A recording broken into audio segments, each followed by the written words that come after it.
What is up, everybody? Chris of Midlife Crisis Media here. Welcome to what's probably going to be my last collection stream for a while, probably the next couple of years. Maybe I'll decide to start doing the video game collection and movie collection streams again at some point in the future. But for now, this is the last one, and this one is going to be a little one of a kind. I don't know if I'll do this ever again because collecting all this stuff from all around my place took quite a while.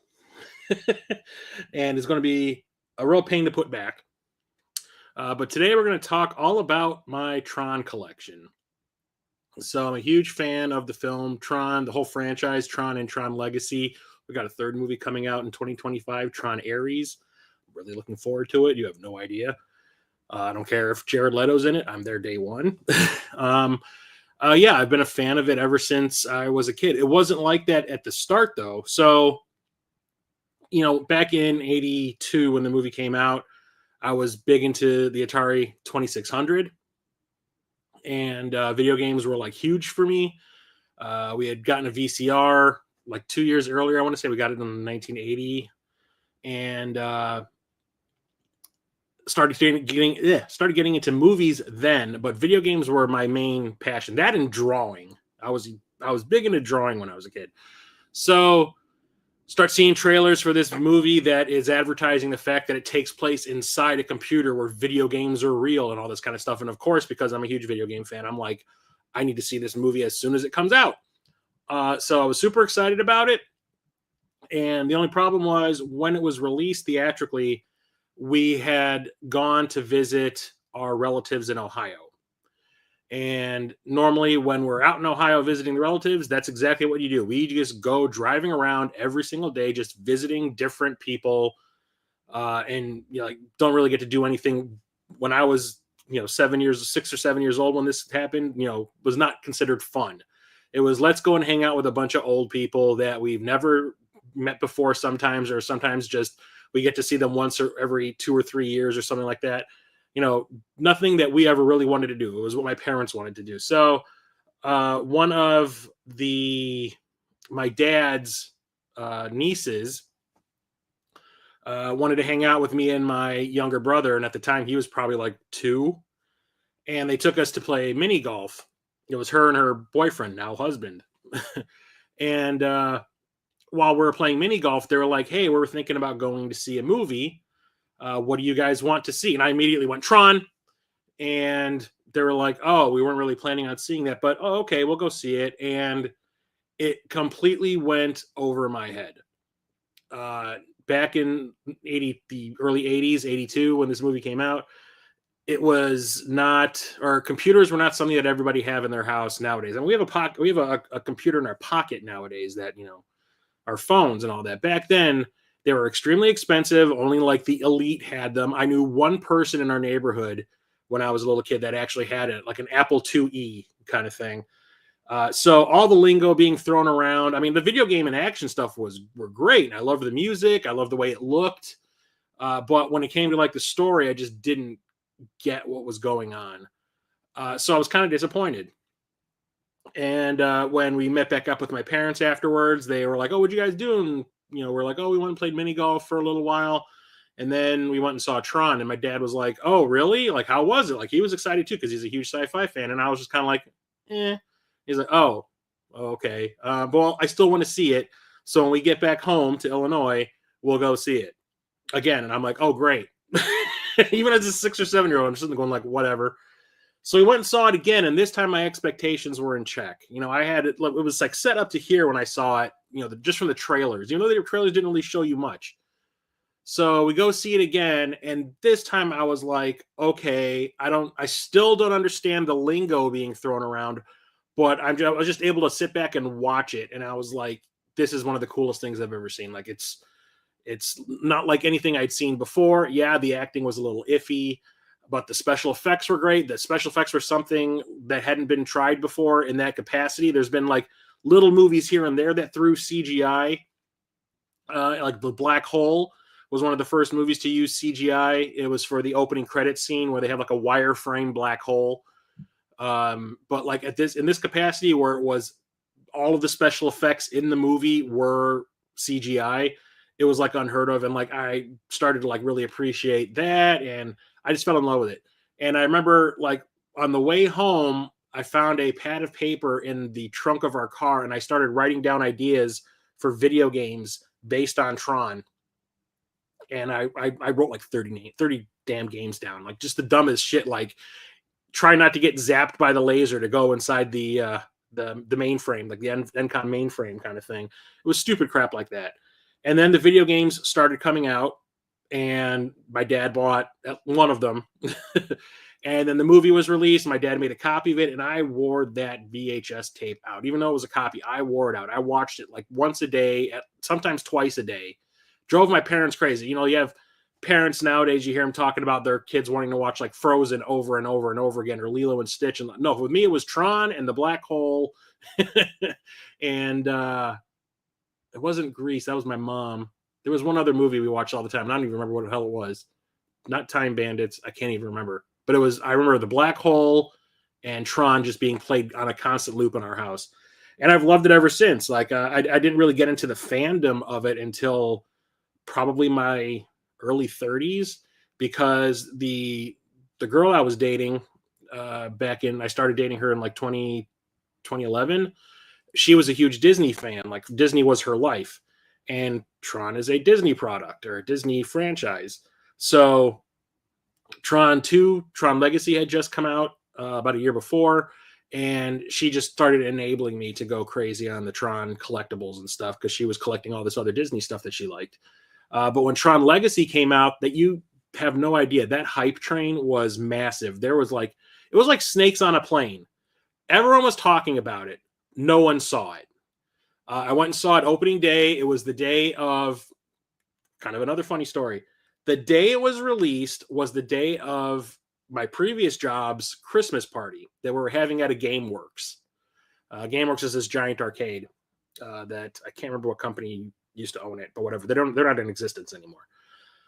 And a bunch of my coworkers were also excited about seeing Tron Legacy, and we were like, hey, why don't we go and see the movie before we go to the party? Because where the GameWorks was, there was a giant AMC next door, and they had an IMAX screen. So they're like, hey, we'll go and see Tron Legacy in IMAX, and then we'll head over to the party. And that's exactly what we did. And we walked in like just as the movie started, and I was just like the whole movie, just my mouth open. Like, this is everything I wanted a sequel to this to be and more. Did I wish there was more Tron in it? Yes. You know, his name is in the title. He's barely even in the movie. I think he's mentioned 3 times, and you see the character once, like as you would know him. But I absolutely loved it, and I ended up seeing it, I want to say seven times in the theater. I saw it over and over again. I kept on taking different groups of friends to see it. Saw a couple times with other people, with the same people that wanted to see it again. And then before I started dating my girlfriend, from 2011. When I was unemployed because of that party, we went and saw it at this place called the Bruin View, which is basically like it looks like a big open room.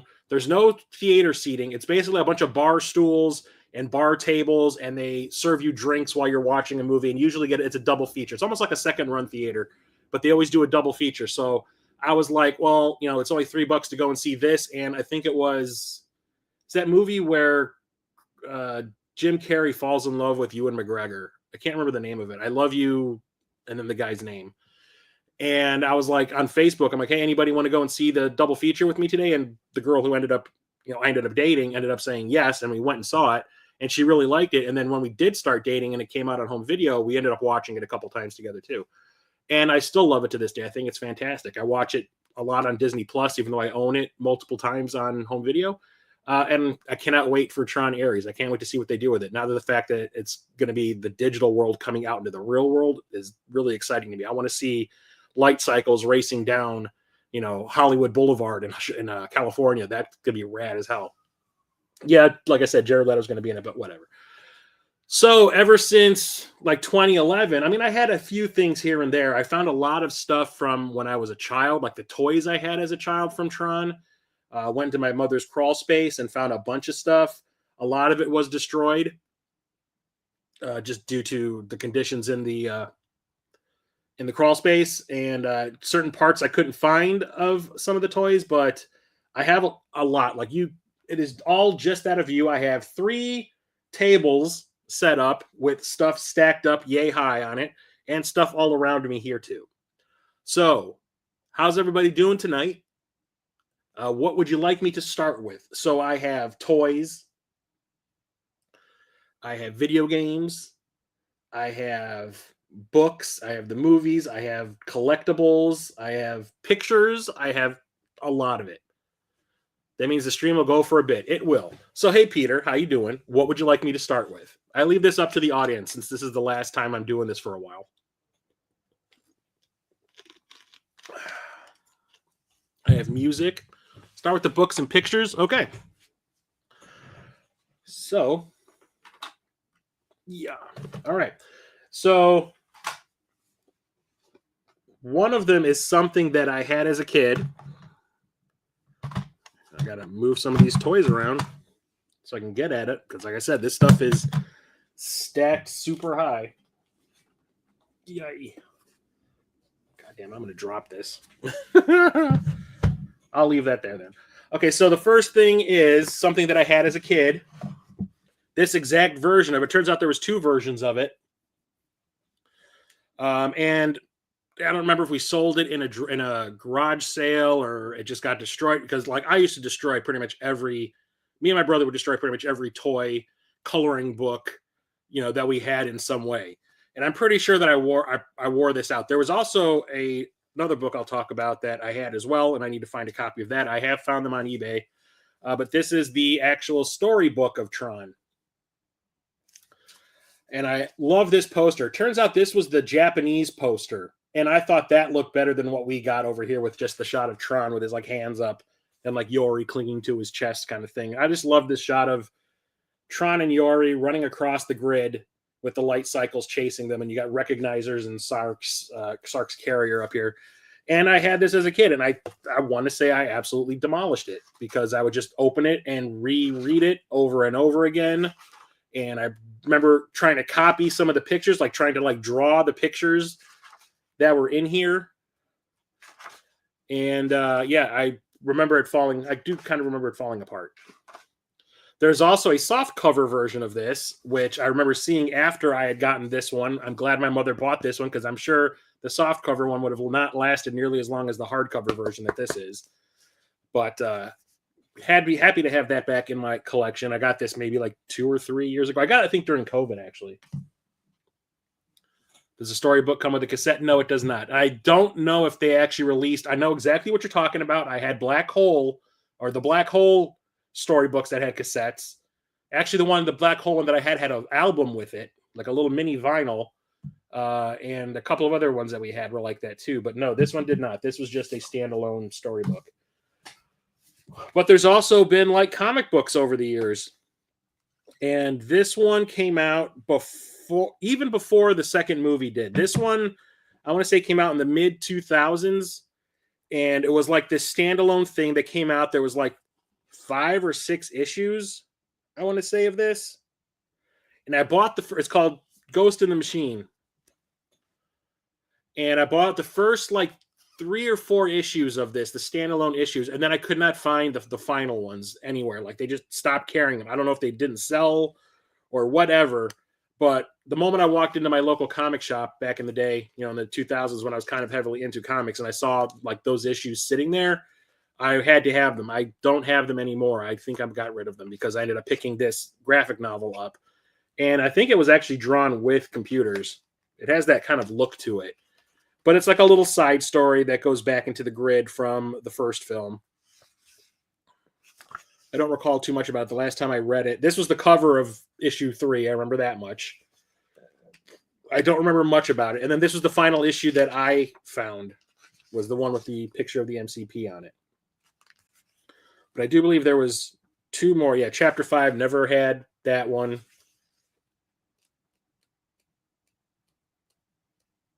And never had that one.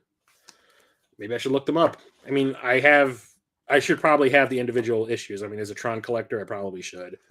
Do I need it? No, but I probably should. But I'll read the back. It says, inspired by Tron, Disney's groundbreaking science fiction motion picture classic, Tron Ghost in the Machine takes place in present day, which is mid-2000s, over 2 decades after the events of the film. Jet Bradley, so this is connected to the video game Tron 2.0.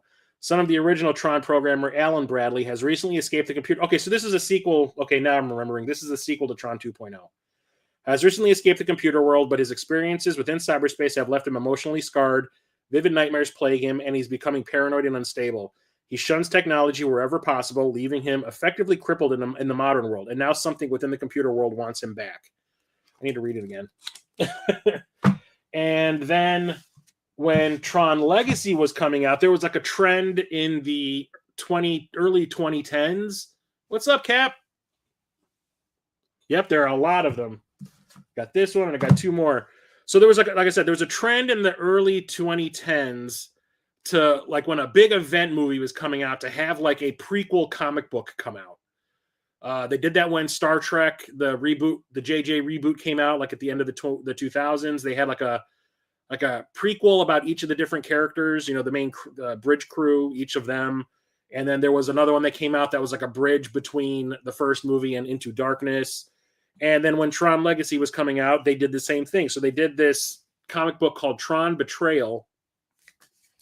That is a prequel to Legacy. It tells basically what was summed up really quickly in the movie, where Flynn tells the story about how Clue took over the grid from Flynn and basically trapped him inside, and it became like a Nazi state kind of thing. And this is the whole lengthened version of that story. And it's really good. I like this one quite a bit. It does also add some extra things in it, and I do believe this also connects to the PlayStation 3 and Xbox 360 games. I do believe Anon shows up in this. And that's rad as hell. What's up, Mega Beard? Tron is the best. I love Tron. And then when I was looking for this graphic novel, The Ghost in the Machine, I found this. Like, I don't know when this came out. I'm sure I could look at the date.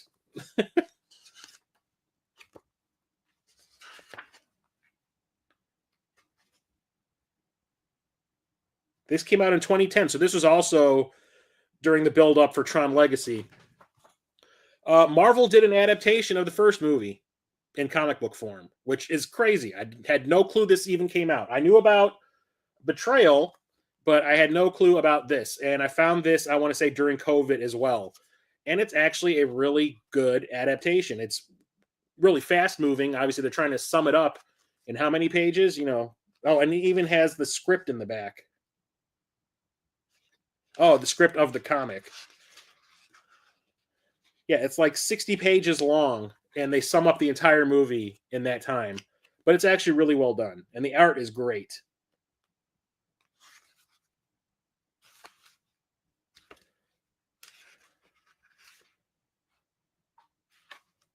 Yeah, absolutely love this. The MCP getting killed. Love it, love it, love it, love it. And that artwork on the front, I love.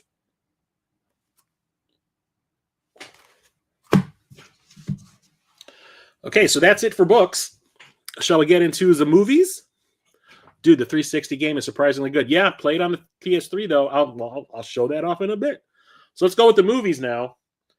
So there's still more versions. There are so many versions of this. Mondane actually tried to get me to buy one. What's up, Chandra?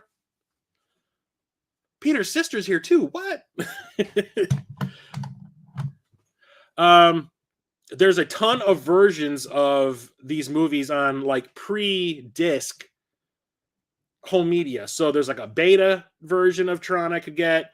There's a laser disc version of Tron. There's the video. What's it called? Vision disc or something. It's the one that looks like a record album. It comes in a big hard plastic case. You slip the entire case into the player. You hear a click, and then you pull the whole case out, and it like deposits the record. SpectraVision, I think it was. What's up, Jitter Slugs? What's up, Carrie? This older stuff. Oh yeah. There's a Laserdisc version that I think is full screen, like pan and scan. There's also this Disney Collection version that is in a box that has like 4 Laserdiscs in it that has this 3-hour long documentary about the making of the movie on it that I recorded on tape when my dad had rented a Laserdisc player back in the late 90s. But the one we had was a VHS copy my dad made of a tape we rented from a store. But when I started buying my own VHS tapes and everything, of course, you got this. But the one I had, I do believe, was a slipcase one, like just the simple cardboard cover that kind of slips over the VHS tape. This I went looking for during COVID. During COVID, I remember like really trying to get a lot of this kind of stuff because I wasn't going out and doing anything. Nobody really was. And I was like, I'll just collect some more Tron stuff. So I had to find this like old school Tron clamshell version of the movie. And this is the one we had at the video store that I worked at.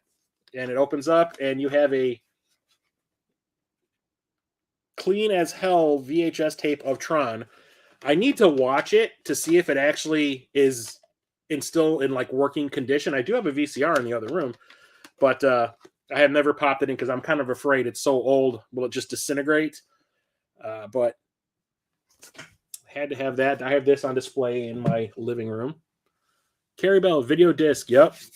You suddenly feel super young. And then next up, there's also multiple versions of this movie on DVD. There was actually a version that came out like day one when DVDs, like the DVD players first came out in like 96 or 7 or whatever it was.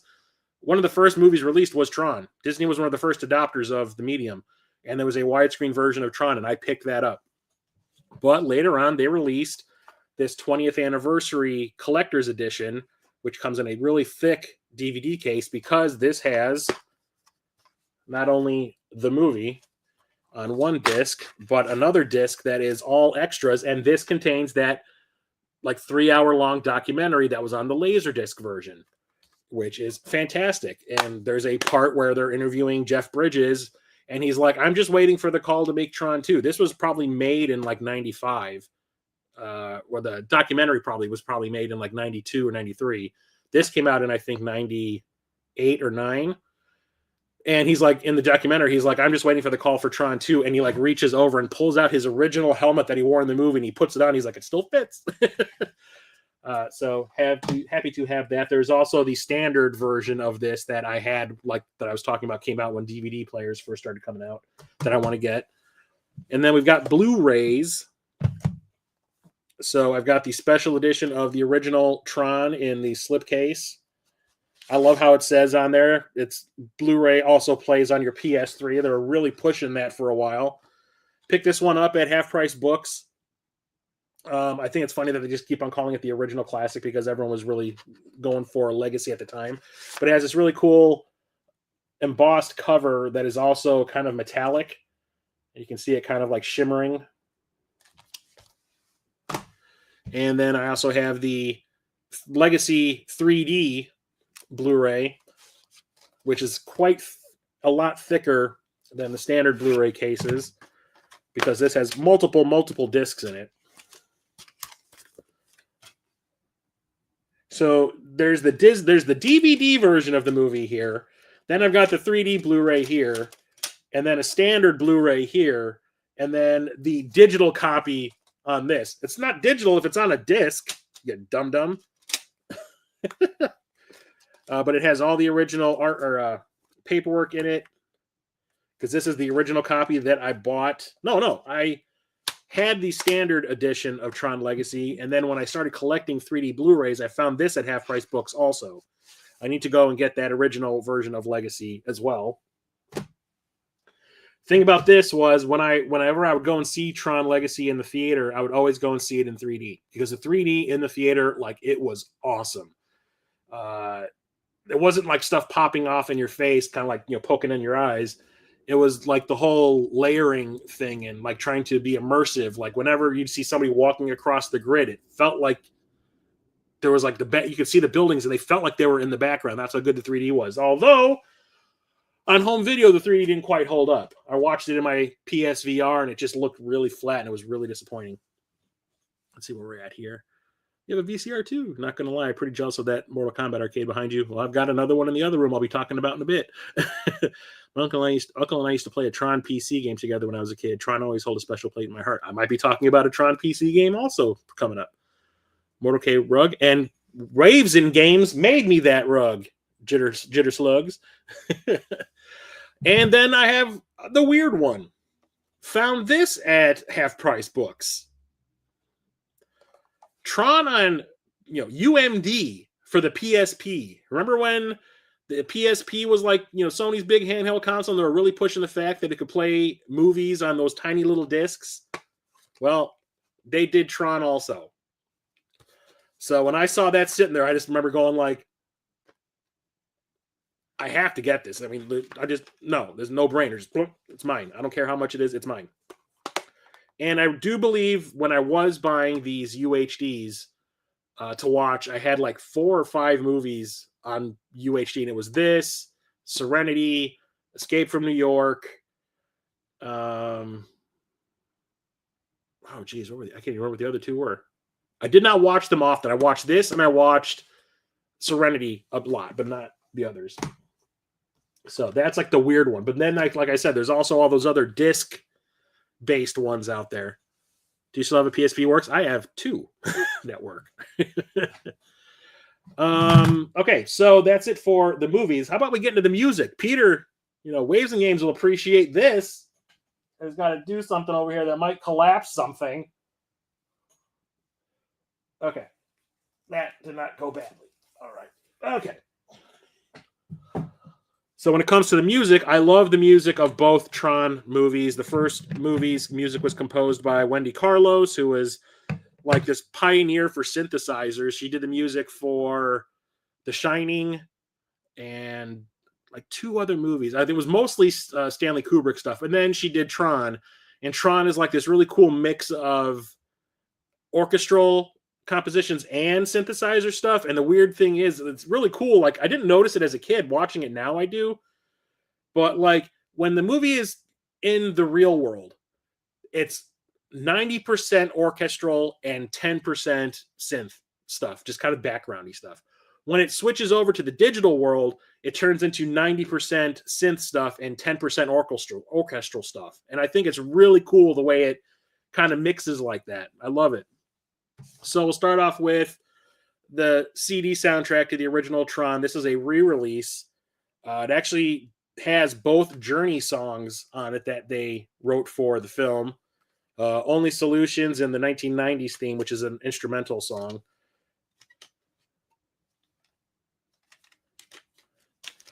And I also want to get the Tron Legacy soundtrack on CD as well. And the disc itself is really simple looking. But the really cool stuff is this. There was a point in time where I was collecting vinyl. The music made the movie, yeah. And then Daft Punk did the music for Tron Legacy, which kind of blew my mind because, number one, they had never done a film score before, and I was really kind of curious if they were going to just have nothing but techno tracks for the soundtrack.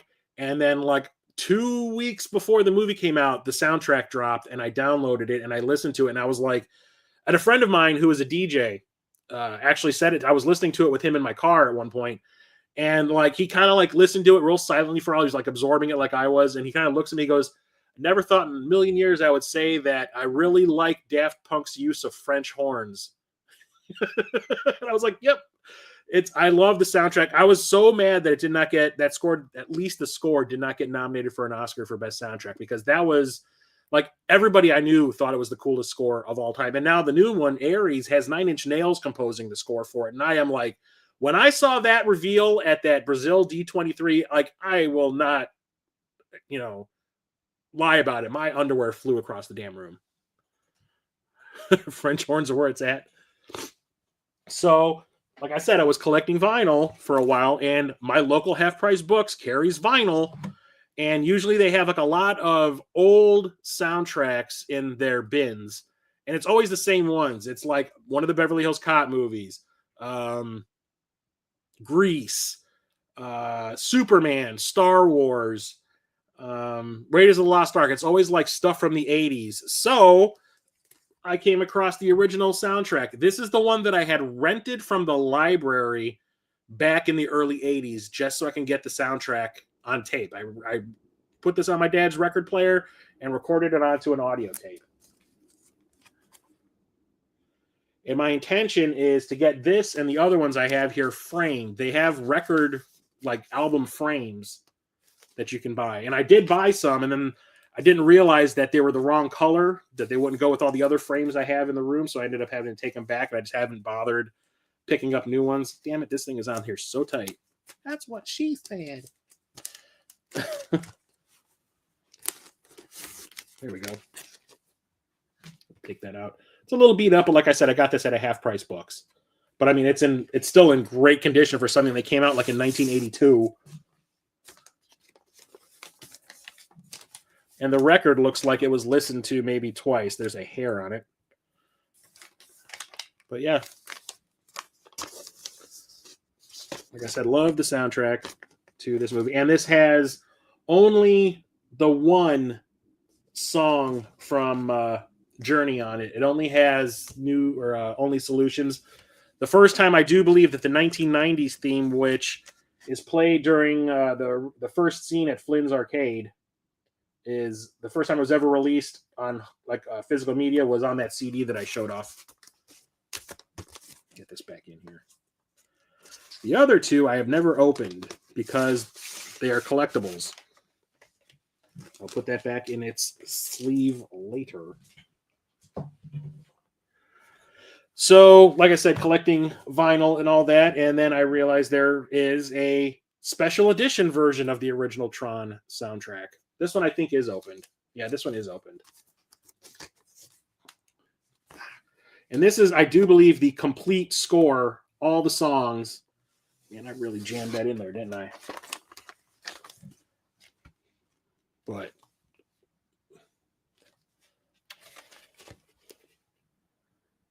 bunch of liner notes from Michael Fremer, the Tron soundtrack supervisor, the guy who remastered this. And the albums are translucent blue, which is rad as hell. And it also has a foreword by Wendy Carlos from 2001, which I do believe was what was from that CD.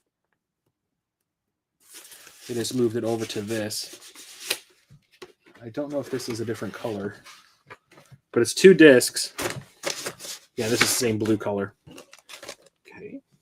And then the one that I have not opened is a special edition from Mondo. And they opened the pre-orders up for this, and it sold out within 10 minutes or something like that. And I was lucky that I did it on my damn phone, sitting at a Burger King. I remember that. And I ended up getting the Tron Legacy Special Edition album from Mondo Tees. And if you can't really see it in the stream, this is the 10th anniversary. So this came out in 2020. This came out in 2020.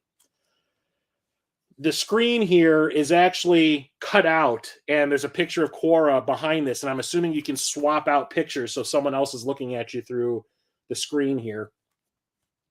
But this is also not the complete soundtrack. I have the complete soundtrack that I've downloaded. This is missing a bunch of stuff because vinyl can't fit huge, long tracks on it, but had to have that.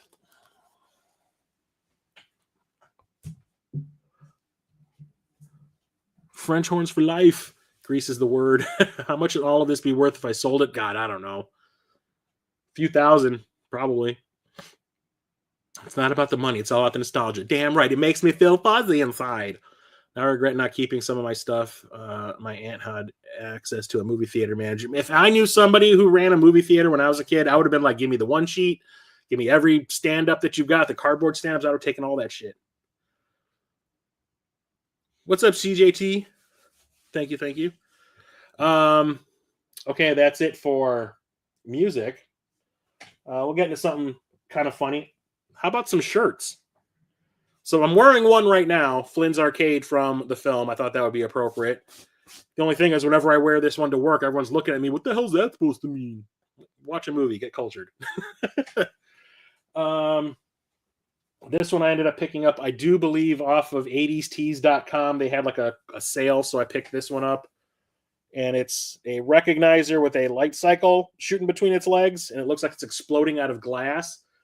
And I was wearing this at this one point where after work one day, I decided I was like in the mood for a Philly cheesesteak for dinner.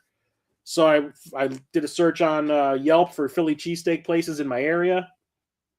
Found one that's not too far from Pequod's Pizza, where I usually get my pizza from over here. And I walk in there, and the guy that's working there's place is completely empty. There's one guy working.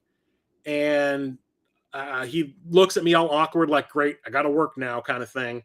And I walk up to the register, and he's like, what do you want? And I start telling him my order. And I keep on seeing him, like, glancing down. And I'm like, what? And he just kind of like, after I finish my order and he like takes my money and all that, he goes, is that a Tron shirt? And I'm like, yeah. He goes, I love Tron. He goes, I used to play that arcade game all the time. I'm like, well, I have an arcade one-up of Tron. And he goes, what? And I'm like, I just told him about it. I was like, yeah, they had a sale. I ended up buying it in the riser, and it has a branded stool and everything. And he's just like, really? I'm like, yeah, dude, my entire living room was almost like a Tron shrine. And he goes, you're the coolest dude I've ever met. And I was like, thanks. And he was like, I'm going to go and make your food now. And he was like super happy the rest of the night. I was like, okay, cool. Shit. So next one is, so after Tron Legacy came out, and it made money. It made its money back. It made a little bit of profit. But it was a super expensive movie to make because they were one of the first people to, for an entire length of a movie, do that whole face replacement for Jeff Bridges to make him look young. So that was like some really expensive tech, and it took like a ton of money to get that to, I guess, to get to a point where you could use it for an entire movie and for buffed up for IMAX kind of thing, and it still hold up. The whole movie was against green screens and stuff like that, so it was a very expensive movie. It made its money back, made a little bit of profit, but not enough for Disney. Like I said, everybody wanted to see it. Everybody was talking about it leading up to it being released, but then nobody went and saw it. So the stuff they had set up in Tron Legacy for a sequel, everyone was like, well, I guess that's not happening. There was like the whole Dillinger thing they set up at the beginning of Legacy, and then the whole thing with Quora coming out of the computer into the real world at the end. And then there was also this short thing that they had released online that you had to like find on the Tron website. That was Alan, who was Tron in the real world, and Laura, who was his love interest in the first movie. Now they're married in this little clip. And talking to Ram, the guy who played Ram in real life, talking about like Flynn's not dead, Flynn's alive, Flynn lives. And it was like this whole like little media coverage thing about this guy coming out and Alan Bradley coming out and saying he doesn't think Flynn's dead. So that wouldn't pay off either. So I want to say like 2 or 3 years after Legacy came out, I saw this. It was like a fundraiser to try to get Disney to start working on a third one. So this shirt that I bought for the fundraiser is Save Tron 3. It does not fit me. It is like 2 sizes too small. So if I wore it now, it would be like putting on an inner tube because I'm fat. But I'm keeping it around just in case when I do lose weight, and then I can wear it. And then this one I've never worn because I just don't want to. Number one, no one would probably understand what it is. And number two, it's not my color. Like if I wore this color, I'd look stupid. But it's this Tron armor shirt that has the design from Tron's armor on the front, and it glows in the dark, and it even has like the designs of his shoulder armor on the shoulders too. So like I said, not my color. I would never actually wear this. I would frame it, possibly, if I had more room. Okay. Let's get into the games. Let's do the video games next so I can get these off my desk.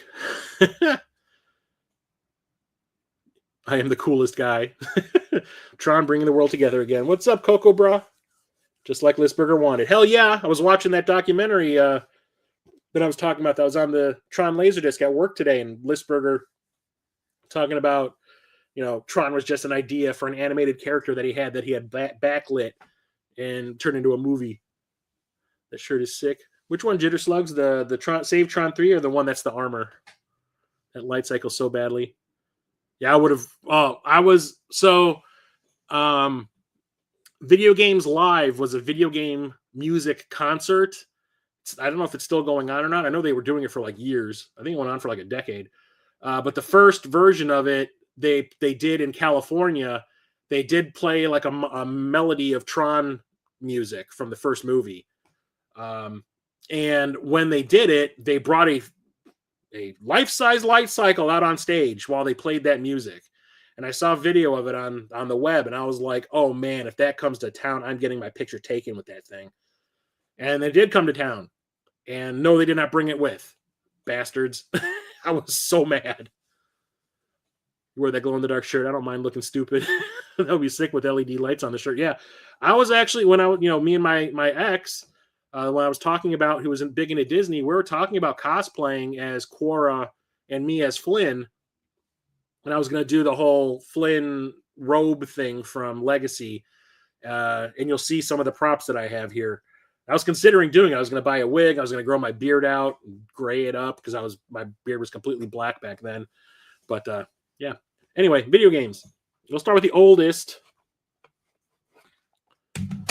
So, like I said, my dad bought me one of the games. There was 2 games released for the Atari 2600. And the one that he bought me was Tron Deadly Discs. And this is not...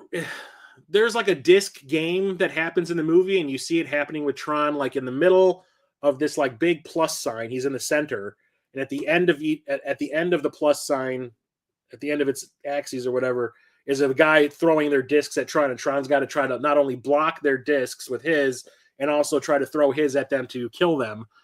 That's pretty much the only time you saw something like that happen. So they turned that into this really generic game where it's like a big arena. And these little spots along the border are doorways that the enemies will come through, and they will be throwing their discs at you. You've got to throw your discs at them, and you've also got to throw them at the doors to shut them so you can stop the people from coming through. And once you kill a wave, like the first color of bad guys that come through are red.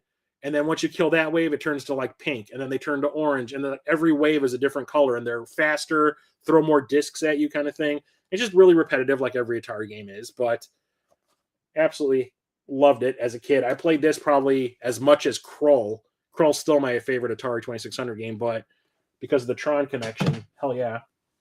But there was another one we never got because I don't think we ever saw it in a store. So when I got back into collecting, you bet your ass I went looking for it. I didn't even have an Atari to play it on, but I had to have it. And that is Adventures of Tron. This one isn't really based on anything specific from the movie. I have a sneaking suspicion it was like some unrelated thing that they just kind of threw the Tron license at and changed a couple of sprites to look like recognizers. But it's like a maze game where you play as Tron and you start at the bottom, and these things in the middle here that are kind of offset are the elevators that are constantly moving up, and you have to kind of get to the top of the screen and go off screen and avoid getting hit by all these different things that are like blocking your path. Like there's recognizers going back and forth. The grid spiders are going back and forth. You've got tanks shooting at you. And it's just try to get to the top of the screen, and then it repeats and it gets a little bit harder. Everything moves a little bit faster. Nothing to write home about. It's kind of cool and everything, but I do prefer Deadly Discs. But at the same time, there are more games released on the Intellivision. I never had an Intellivision as a kid. A friend of mine did, and he did have one of them. I never saw the other two, but I remember him telling me that he was going to get the other two, and I never saw him do that. But also, when I was talking about my ex trying to she was like an enabler when it came to Tron stuff. Every time I would say, "Oh, I found something Tron related online," her immediate response was, "Did you buy it?" Like she wanted me to do it because it was Disney. Well, my old retro game store that I used to go to all the time, once I started getting back into collecting, People Play Games, it's not open anymore. We went there one day while driving around the city, and we saw it. I didn't even know it was there. Saw it, pulled over, and we're like, let's go check this place out. It looks kind of cool. And go inside, and I saw this, and she's like, "You're going to buy that, right?" I was like, "I guess I am." So I ended up buying Tron Deadly Discs for the Intellivision. The only thing is, this one is the better version. This is the one my friend used to have back in the day. And if you can tell from the back, number one, the graphics are way better. The arena, it's the same exact game. You're in this arena, there's doors, bad guys come through the doors, kill them, close the doors with your disc and all that. But there's actually more to it because eventually recognizers will start popping up into the arena to try to crush you. And you've got to try to avoid being hit by them. And I was like, why couldn't we get this for the Atari 2600? Because this is the better version. No, the television turned out it was a little more powerful than the Atari. But there were also two more. One of them is called Tron Mazatron. And I found this also at People Play Games the next time I went there after I picked up Deadly Discs. This one I've never played because I don't have an Intellivision. I was hoping that the Retron 77 will eventually get an adapter to play Intellivision games, but it never did. So I do not know what this one is all about, but it looks like a puzzly action game. I could read the back. Inspired by the motion picture Tron from Walt Disney Productions, you are the daring young programmer Flynn, zapped into the sprawling circuit maze of computer systems by the evil master control program. Use your super intelligence to survive the maze and find the vital RAM chips, clear them, and you break through to the heart of the system. Now you confront the master himself, eyeball to eyeball, in a fast-firing laser shootout. How long can you hold out before the MCP restores his system or destroys you? It just says, a game about computers played against a computer. Like, that's supposed to be clever or something. So, never actually played this one. But it looks cool. It does have a lot of things from trying to get a light cycle there, recognizer, MCP. And then there was one fancy one, because the Intellivision had this device that you could plug into the side of it called the IntelliVoice that did like, it sounds like the robot voice from War Games, like the computer voice from War Games, like, you know. And there was like 5 or 6 games released for this thing that talked, and one of them was Tron Solar Sailor. And it's, I wish it could tell me what it says. Oh, it says, this game talks to you. You'll hear voices. The MCP will say, I cannot allow this, or you will regret this. And you'll hear Tron's voice say, energy low, get off, get off. Get off. Gross. This is a kid's game.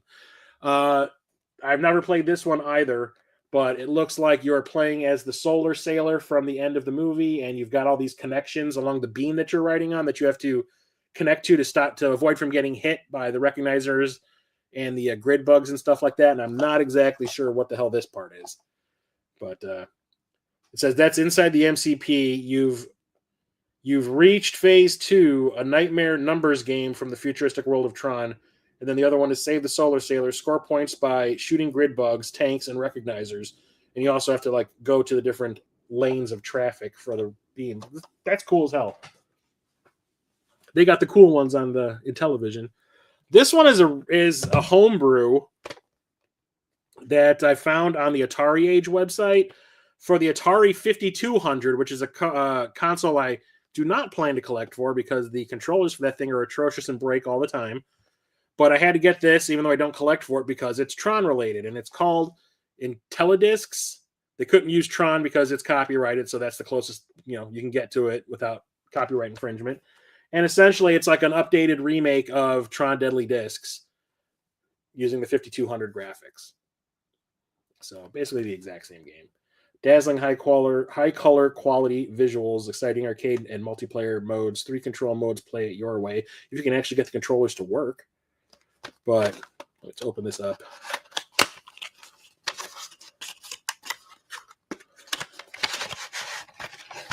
Yep, that big ass cart that those 5200 games were, and it's almost like an NES cart. The chipboard for a Nintendo game is like that tall and that wide, but we have these giant carts to hold them off, make them look like VHS tapes. Same thing with this. So I had to get that. There was one homebrew released for the Genesis, and where's the special disc for it? There it is. So I've talked about all these in my collection streams and all that, but my buddy Toysaurus Games on Instagram, now he goes by Sega Games Galore. He does all these really awesome repros for the Genesis and the Master System and stuff like that.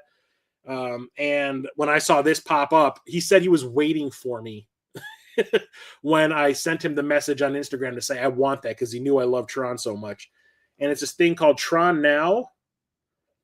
And it's essentially the arcade's light cycle game where it's like top down and you're controlling, I do believe, the yellow light cycle and the bad guys are every other color.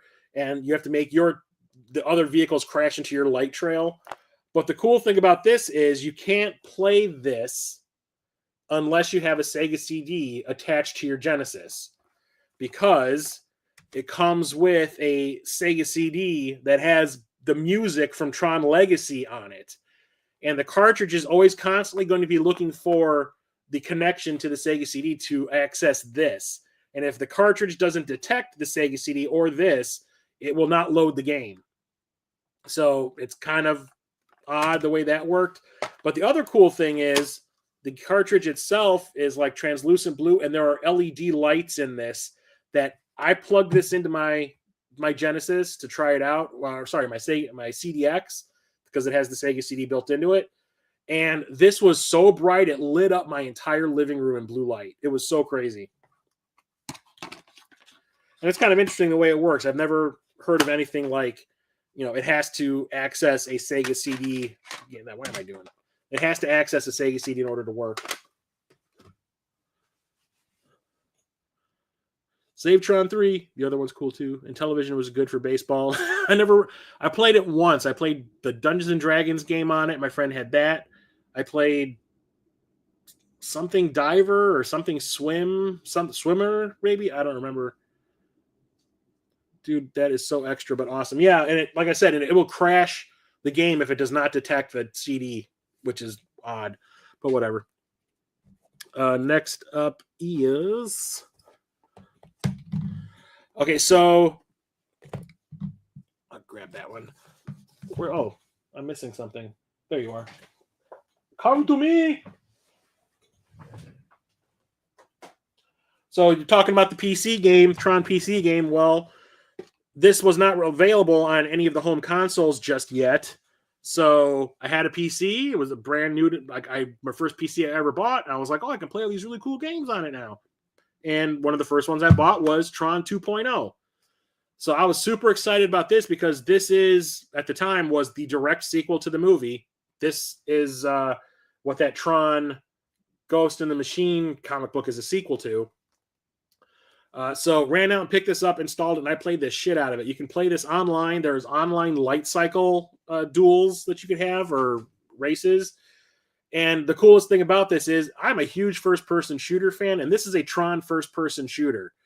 So Alan, who is Tron in the real world, his son Jet gets sucked into the computer at Encom, and it turns out that this dude who was in charge of Encom had inserted himself in this computer program and wants to become like the overlord of cyberspace.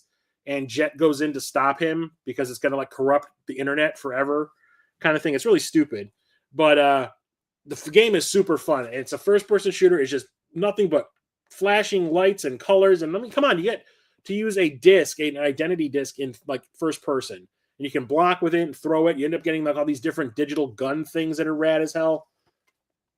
And it's fun. And the funny thing is, Wendy Carlos composed the music for this. She came back to do the game, which is weird as hell, but I love it. The graphics are pretty cool for the time. And like I said, it even had online matches and stuff, which is rad. And I found this at Half Price Books because I had sold my copy long ago. Once the console version of this came out, I got rid of the PC game so I could have that. And that is Tron 2.0 killer app on the Xbox. The moment this came out on the Xbox, I got rid of my PC game because, you know, it takes forever to load up PC stuff a lot of the times, and I was not playing the online anymore because it was basically dead when this came out, because it took like 2 years for this to come to the consoles. But it's the exact same game. It has been upgraded a little bit visually. It does have online matches, but I never saw anybody playing them, so whatever. But yes, like I said, it's the exact same game, just on the Xbox. It does feature the voices of Rebecca Romaine Stamos. She was Rebecca Romaine Stamos back then. Now she's just Rebecca Romaine. She plays the female character Mercury, I think her name was, the love interest character that Jet comes across, and Bruce Boxleitner, who played Tron and Alan in the movies. And music by Hollywood Records artist Breaking Benjamin. Breaking Benjamin did a song for this. And new light cycle designs by Sid Mead, who did the designs for everything in the first movie. So, rad as hell. And does this do HD? This goes up to 480p, which is cool. So, but that led to the Game Boy Advance version of Tron 2.0. And the thing about this is it's not a first-person shooter anymore because hardware couldn't really do that, but they eventually found a way to do it, and it usually didn't work all that well. So what do you do when you have a 3D game from a console that you want to put on essentially a handheld Super Nintendo? You turn it into an isometric action game. And this one's pretty rad as hell. I didn't think this would work. I remember I had this back in the day when the game first came out, and I was skeptical, but I was like, gotta have it. It's a Tron thing, and ended up loving it. And that's where I think my love of like the isometric games on the Game Boy Advance came from, and I have a ton of them now. But one of the cool things that this did that a lot of other Game Boy Advance boxes didn't do is this one actually like opens up to show you more of the game. And it has your standard game stuff, and it has a bunch of mini games also. You have light cycle races, you have tank battles in 3D, you have like a strategy type of game, you have like a Tetris type of game. You even have like the original arcade game in here that you can unlock, which is rad. You have both of them, actually. You have the original Tron arcade and Discs of Tron. So super happy about that. And featuring Discs of Tron and Tron Classic Arcade games on the front. Yes, sir. Which is one of the reasons I wanted it too, because at that point in time, when this came out, there was no online arcade because the Xbox 360 ended up getting both arcade games downloadable for the Xbox Arcade. So, hell yeah. Then moving into the modern-ish stuff from 2000s, we've got... So, Tron Legacy comes out, right? And there's a big marketing blitz, obviously. Disney put a lot of money into like making sure that people knew that there was a new Tron movie coming out. So, they're, like I said, comic books, games, all that kind of stuff. They even put a TV show in development for Disney XD. So, we've got Tron Evolution for the 360 and the PS3. This is also a prequel to the movie, but it deals with what happened right after Clue took over. And I need to get this. Where are you? Where are you? Where are you at? right in front of me, and I did not see it. Shit. When it comes to the PS3 one, I have the collector's edition. And this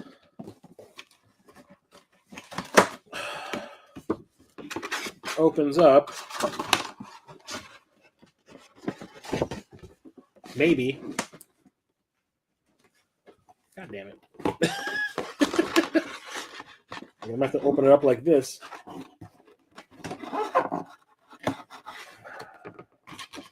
Shit. Nope, I need to get it out.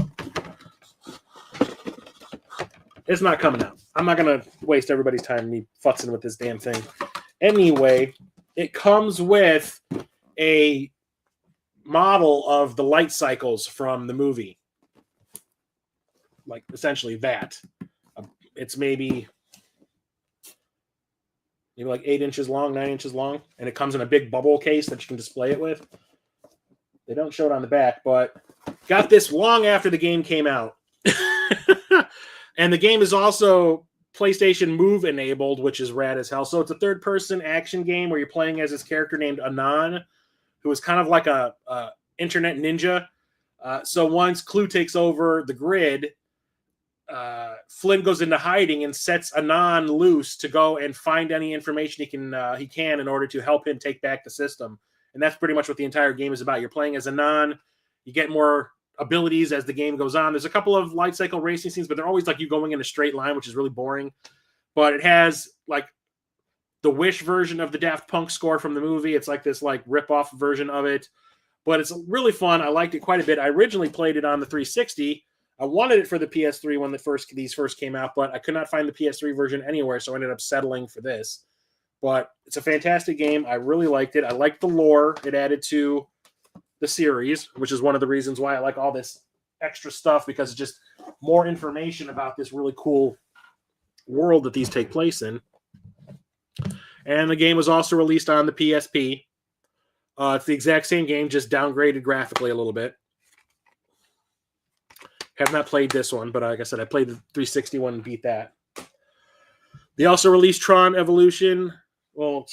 Tron Evolution. They released that on the DS. This one is not like the other games. This one is like playing The Legend of Zelda, and you're not playing as Anon, I don't think so. I did not beat this one. I played it for a fair amount, but the last time I played it was probably in 2013. 2014. But it's like playing The Legend of Zelda, and there's a bunch of little mini games mixed in as well. And you're basically doing the exact same thing that you're doing in the other versions of Evolution. But because this can't do first-person shooters very well, at least at the time they made this game, they couldn't. That's all you can really do is turn it into like a Legend of Zelda top-down adventure game. And I liked what I played. I just never finished it. And then the one that I can't stand is the one that came out for the Wii. And that is Tron Evolution Battle Grids. So when I first got back into collecting, I'm not kidding, like the day of me making the decision, like, okay, you're going to get back into video game collecting. So let's see if we can find some cheap stuff. So I went to Amazon and I just started looking up all these different consoles. I didn't even have a Wii at the time because I'd sold mine off years ago, but I didn't care. I was like, I'm going to get a Wii again eventually. So I remember I went to Amazon and I like typed in like my price range for games I was looking for. And like, I found tons of games for like $1 or $2. Some of them I found for a penny. I've talked about that in those PS2 streams because I found like a whole bunch of games for a penny, which is bizarre. I don't think that'll ever happen now. But I found this for a whopping $1.50 on Amazon. And I was like, is it that bad? And then it shows up. I can't play it because I don't have a Wii. I ended up getting one that Christmas. My mom bought one off of my cousin that he didn't want anymore to give to me. And I played it, and I was kind of excited. And it is nothing but a bunch of mini games. It's trying to be like Tron Mario Party, but all the games are terrible. Like, all the mini games suck. There's one where you're running around having disc battles. It controls like crap. There's one where you're doing tank battles. It controls like crap. There's light cycle races. It controls like crap. So this one felt like it was just rushed out. I absolutely hate it. I was so disappointed. But, what can you do? Out of all of those, that's the only one that's not good. I consider myself very fortunate. You have to hit out nice TRON Collection. Oh, thanks for stopping by, Jitter Slug. Sorry, I didn't see your original post. Dude, if more Game Boy Advance boxes were like that, I imagine they'd be sought after for sure. I have like 3. That one does it. My Incredible Hulk game does it. And one other one. I don't remember. Wii games were so 50-50 either best game ever or a waste of a disc. That is definitely a waste of a disc if you ask me. Like all the dust I'm kicking up because this stuff is like I have not dusted a lot of this stuff. So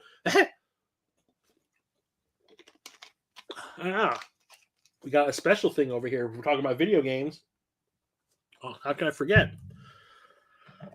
So this is something that I saw at a KB Toys the summer of '82. This is after the second time I saw Tron, where I actually was like, okay, I like the movie now. We went to this KB Toys at this really out of the way mall called Hawthorne, and they had a KB Toys on the second floor. And I remember I walked in there and I hear this bleep, bleep, bleep, bleep, bleep, bleep sound coming from somewhere. And I'm like, what is that? What is that? So like I said, I'm like 6 or 7. So I'm like walking around and I'm trying to find this bleep, and I keep on hearing like this like tone, this like musical tone. And I'm like, what is that? And I find it, and it's this little Tron handheld game. And I remember looking at it, and they had it out so you can play it, but they had it on like the counter where the register was, so no one would just walk away with it. So I remember I found it. I walk up to it, I'm looking at it, and I'm like, oh. I play it for a little bit, and I'm like, Mom, Dad, can I please have this for my birthday? My parents were like, yeah, grow up. That was my parents' way of like deflecting, because they were like, idea. So they're like, yeah, whatever, kid, grow up. Yeah, think twice. Yeah, you're not getting that. You have an Atari. That's all you need. You already got that Tron Atari game. That's all you need, kind of thing. And then I'm pretty sure that my mom took us to the food court while my dad bought the damn thing and ran out to the car and hid it, because I ended up getting it for my birthday. And I absolutely loved this thing. And eventually, I want to say maybe like 5 years later, I hadn't played it in a long time, and we had a garage sale, and I was like, I'll just get rid of it. And some guy bought it for $35. I want to say my dad paid $50 for it at the time, and I got it for $35. That's pretty good for 5 years later. It was kind of beat up because, like I said, I played the shit out of it, and it is this from Tomitronic. It is this Tron handheld. I don't know if it's LCD game, but whatever. And I went out and bought batteries today on my lunch break just so I could do this.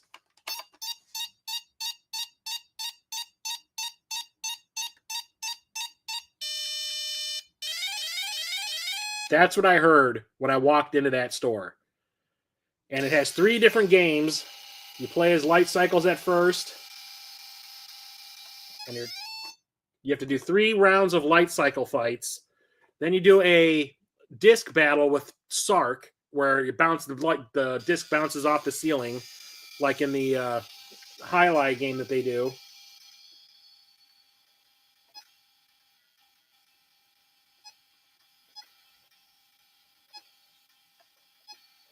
And then you eventually fight the MCP. And I played through the whole thing before the stream started to make sure it worked. And it still works. The thing is, this is the first thing I ever bought off of eBay. It was like 2000, late 2000, I want to say. eBay's like starting to become like a big thing everyone's talking about. And I remember saying to myself, I wonder if I can find that Tron arcade thingy that I had as a kid, because I would love to have that back. And I found it, and it was like $20, and I bought it. Like, first time I've ever used. No, I had to send a money order to the guy to get it. It's one of those things where you're lucky if you actually get the thing in the mail. And it showed up, and it looked like it's almost in the exact same condition as mine used to be. It's a little bit dusty because, like I said, it sits on my entertainment center next to my TV. But it still plays.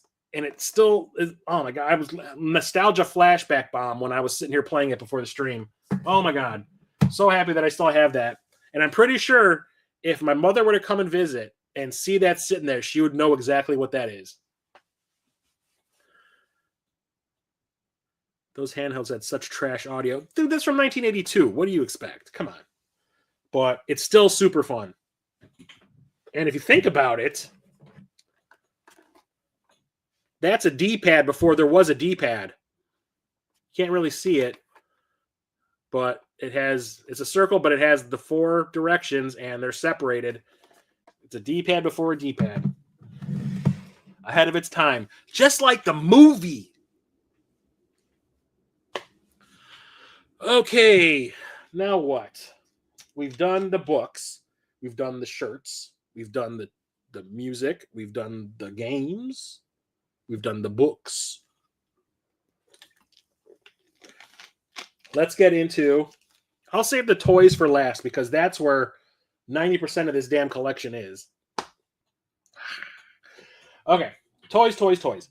So we'll start off with the old ones. So, like I was saying, back in the day, Tron, they had a big marketing push. They did toys, they did the video games and stuff like that. They did the arcade games. So, naturally, go to a toy store and you see all the Tron toys sitting there, and immediately, can I have every single one of them? So the original line of Tron toys, they were really unique too.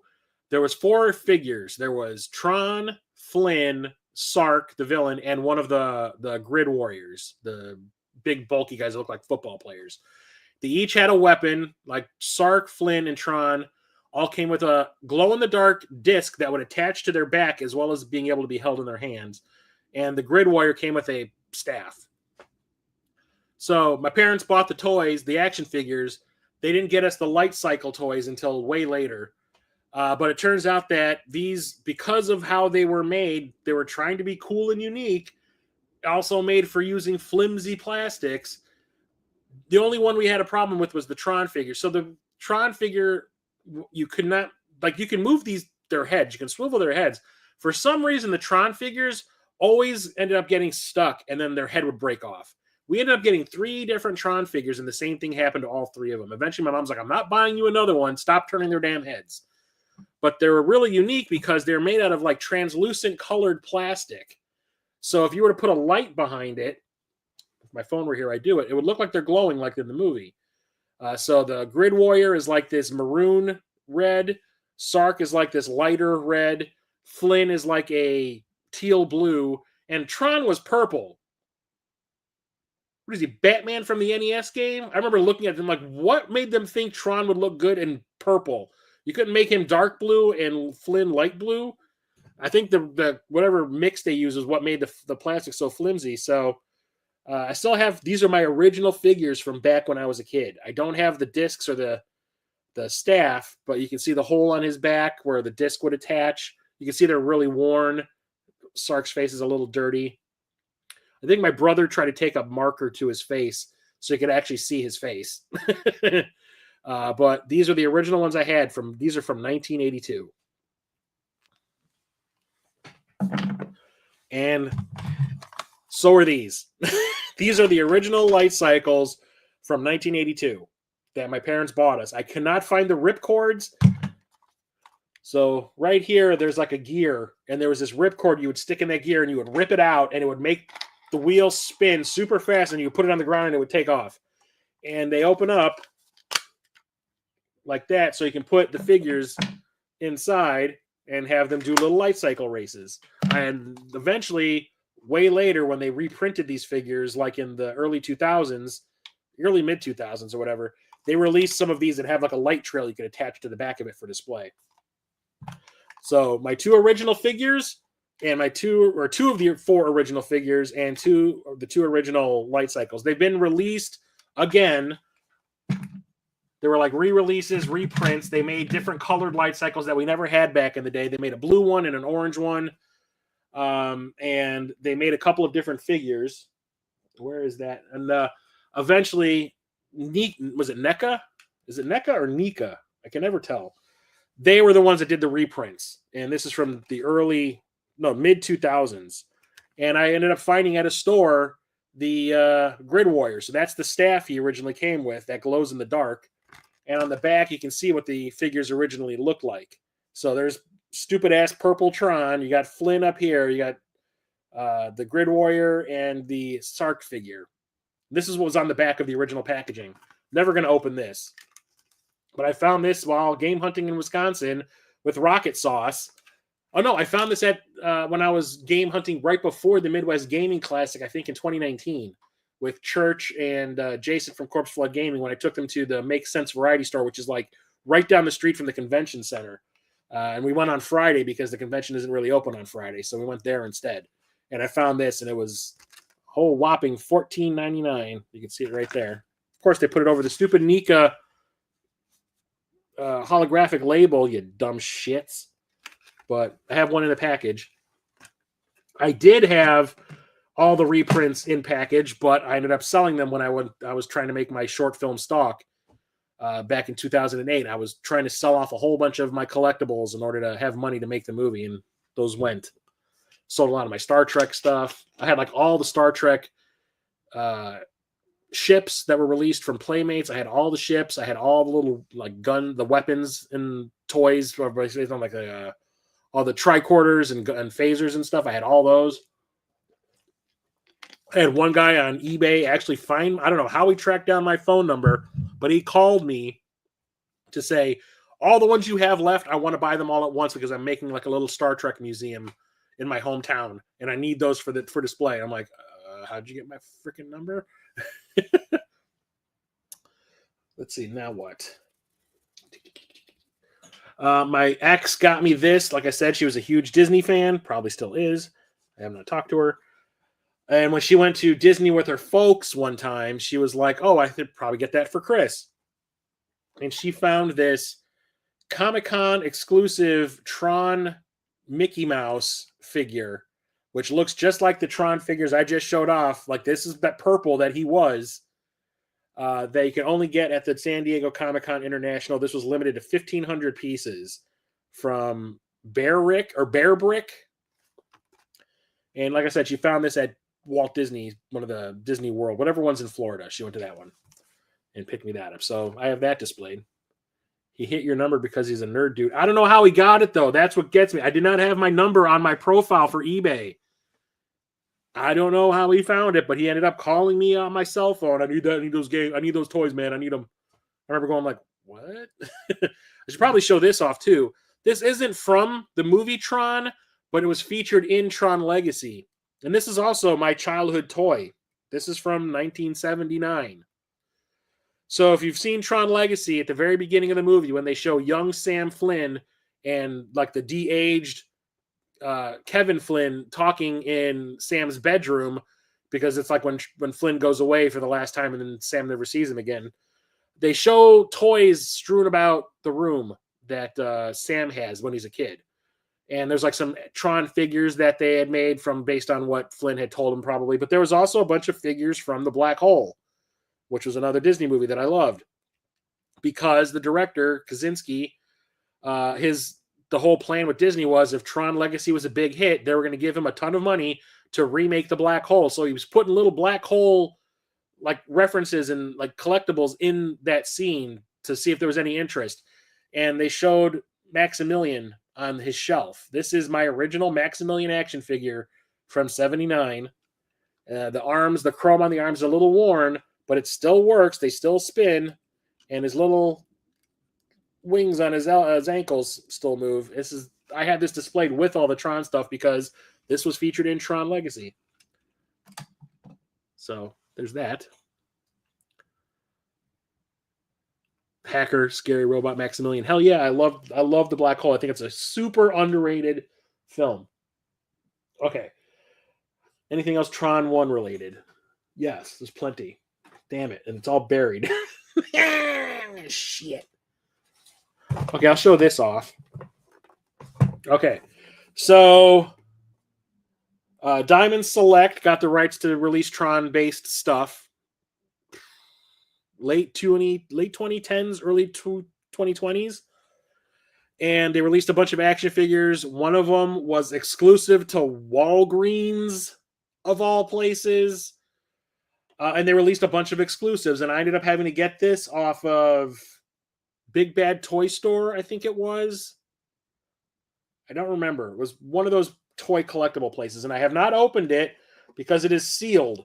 This is number 1 of 3,000. It's been numbered. I have number 1.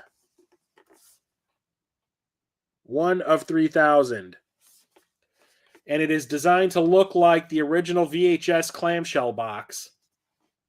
And what the action figure is a Tron figure that looks just like he did on the original poster, where he was all multicolored and everything. like all the colors of the rainbow. And that's what he looks like inside the package, but I will never see it because I'm never going to open this goddamn thing. But this was like a offshoot, like a little special edition thing that they did. And I think this was going to be available at the San Diego Comic-Con, but they ended up putting it up for sale on the websites instead. I think it was because the convention got canceled. That was it. Because of COVID, San Diego Comic-Con in 2020 got canceled. So they put it up on the toy sites instead. And I ended up snagging one, and I ended up getting the first, which is awesome. So yeah, this is proudly displayed in my living room. Where's other Tron 1 stuff? I hate these damn things because I think they're ugly as hell.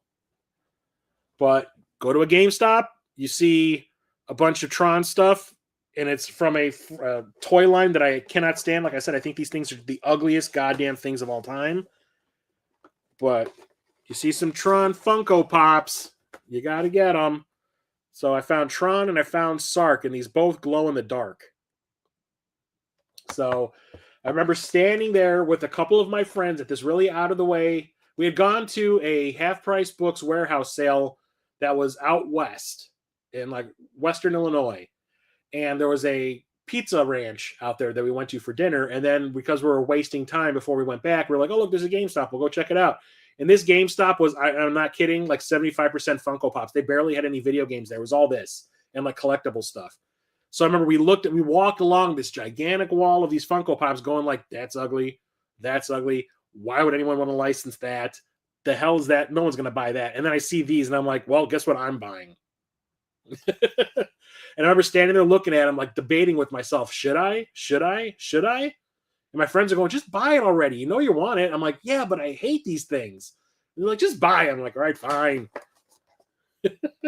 So had to have these. I mean, they are kind of cool, but you know. Like I had all the Game of Thrones ones. I was like collecting those like they were freaking amiibos. And then I realized I had like 20 of them. And I'm like, I have no room for this crap. So I just swore them all off at once. Let's see. I can show the pictures of those. So I was talking about the Sideshow, or sorry, not Sideshow, the Diamond Select versions of these. Well, there's also the standard figures that they release that you can get anywhere. And I have them nailed to my wall above the door to this room, but on the other side, and I have no ladder to get them down, so I was not going to break my neck to take them off the wall. So I took pictures, and I will show them. So I have the 3 figures that they released in this line. So you have Tron in the center, you have Sark to the right, and you have a Flynn figure on the left, but it's not the blue Sark, or sorry, the blue Flynn, it's the red Flynn, the Infiltrator Flynn is what they call him, when he ended up stealing the color, the pigment off of a fallen soldier, a fallen red soldier of Sark's. And he like went undercover for a little while to try to get close to Sark. And you can see he's got Sark has 3 different discs. So does Tron, but Flynn is the odd one out. His has like a rebound, like a 90-degree rebound disc, and just the standard disc. So there's that. Like I said, those are like high, like those are 10 feet above me. I do not have anything I can reach that with right now. So I was not going to take them down. But where are you at? There you are. They also released a special edition of those. Like I said, there was the Infiltrator Flynn, where he's red. Most of the time in the movie, he's blue. So to get the blue Flynn, you had to go to Walgreens. I don't know what possessed them to make a Walgreens exclusive Tron figure, but they did. And I did not find it. I remember I went to so many Walgreens, and like their toy sections are like the most confusing, disorganized things you'll ever see in your life. I don't know anyone that buys toys from Walgreens, but I never found one in person. I had to go to the website to get it. So there's that. So you can get a closer look at him because I'm not going to bring those other ones down. There's a window on the top to let some light in, but it's not really working right now. Can I angle him? So you see he's got his regular disc. And that's all he has. So, boink. Not Pizza Ranch. Walmart should have had the blue one. Walgreens toy section is the same as all of Kmart. I don't know, man. I used to work at a Kmart. We had our shit together with the one I worked at. But this one, no. Let's see. These are kind of related to Tron. Oh, wait. No, I should get that first. Shit, I don't want you to fall. I need to stand up to grab something. So I showed this off in a stream when it showed up. Showed up the day before I went to the Midwest Gaming Classic in 2022, I want to say. I wonder if it still has batteries in it. So this thing was released. It's another thing from Diamond Select. It's another repackaging of stuff that's already available, but it's done in a really cool way. And I was like, I remember seeing the picture of it and going, that's awesome. I need that in my collection. I don't care if I have these figures already.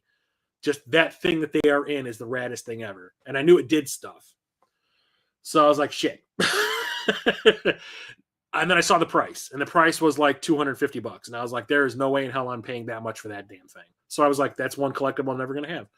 And then like right before the Midwest Gaming Classic, where I'm trying to save money to go to this convention, I see that, I think it was Big Bad Toy Store had put like a bunch of stuff on clearance. And because I had liked this item on their website, like I put like, they have a little heart icon you can click, and if anything happens with it, they'll email you. I got an email from Big Bad Toy Store, and they're like, hey, we've discounted this thing. Are you interested? And I'm like, well, let me see what the price is. So I go to the website, and they had discounted it to like $60 because it said it had quote unquote lots of damage. So I'm like, So I look at the picture of it, and I'm like, it doesn't look that badly damaged to me. $60 is a good price. I'm probably never going to see it again. If it's damaged, whatever. I mean, it's going to be on a high shelf because I knew where I was going to put it. I'm like, it's going to be on a high shelf. No one's going to see that. So I bought it, and it showed up. And it is this Tron arcade cabinet replica with the Sark, Flynn, and Tron figures inside. But this does more. At least I thought it did. Oh. Play on. Okay. It lights up. And the figures are painted with like glow paint. So the black lights in here make them look like they're glowing. If I turn the light off, you'd see it. So there's two modes. You have that, which is just the lights in the back. And then you have this one where the light cycles.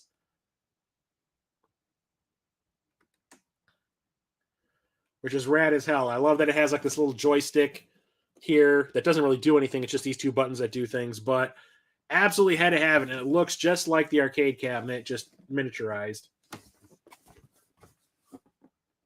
So I had to get this. And the damage on here is right here. You can see it's been pushed in just a little bit. And that is on the side, on this side too, just a little bit. But like I said, I have this on this super high shelf, like lording over everything in my living room. And you can't see it, so I don't care. So I had to get that because I was not going to find it for that price ever again. Put you over there. So I think that's it for Tron 1. I do believe. These two.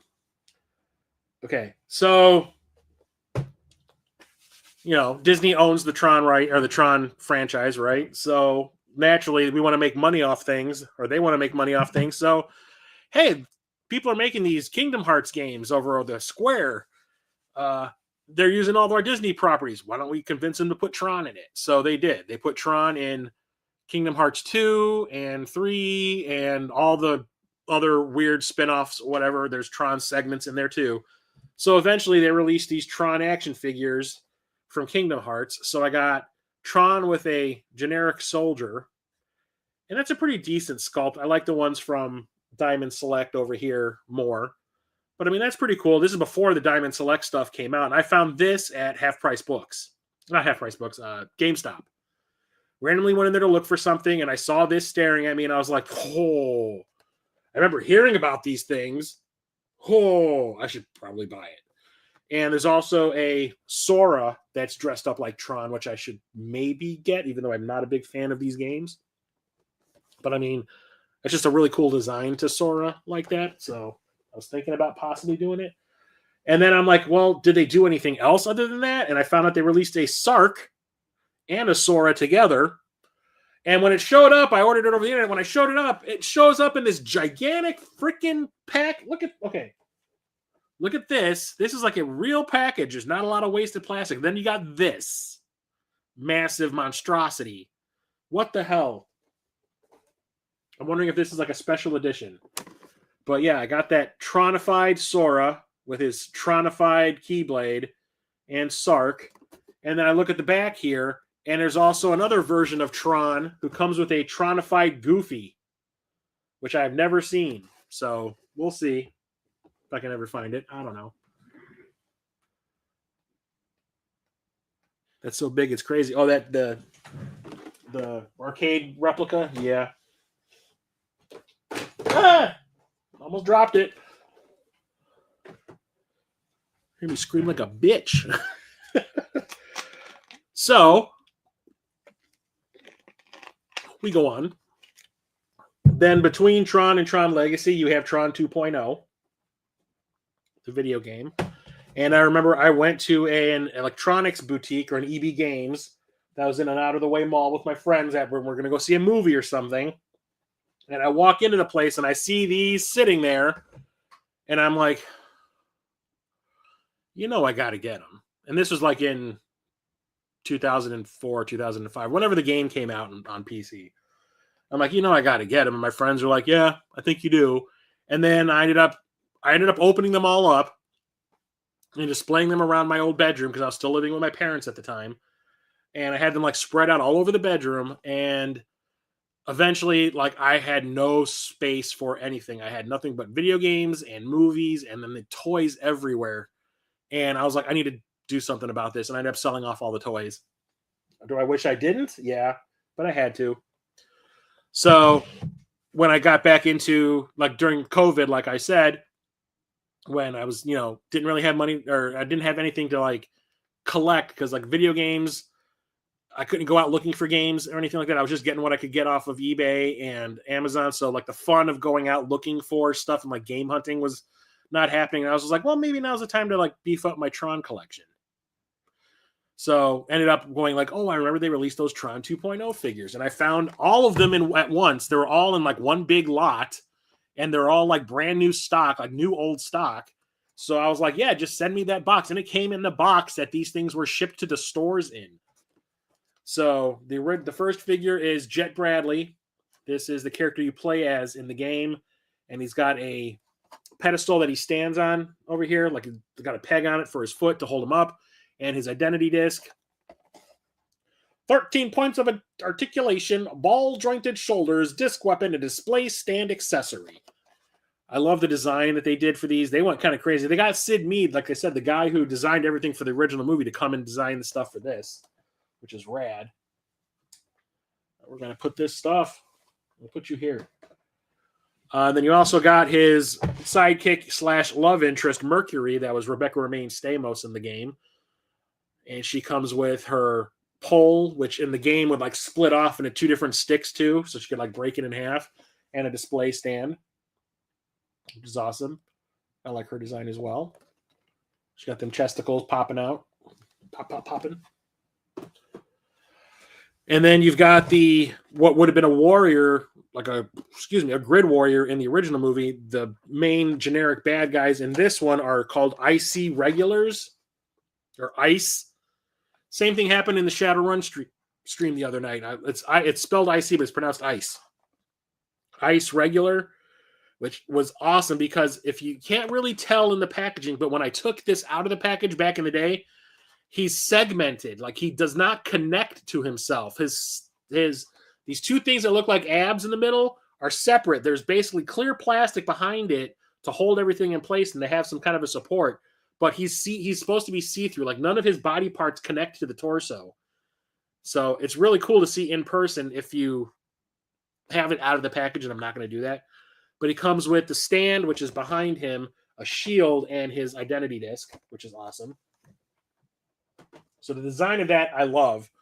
And then the villain of the game, who you're trying to stop, who's like this, like turn into like this internet corruption, is going to spread through the web, is Thorn. And he looks like he's made out of rock, which I thought was kind of a lame ass design. But when you see him in the game and he's like glowing, it looks kind of cool. But as an action figure, he's kind of underwhelming.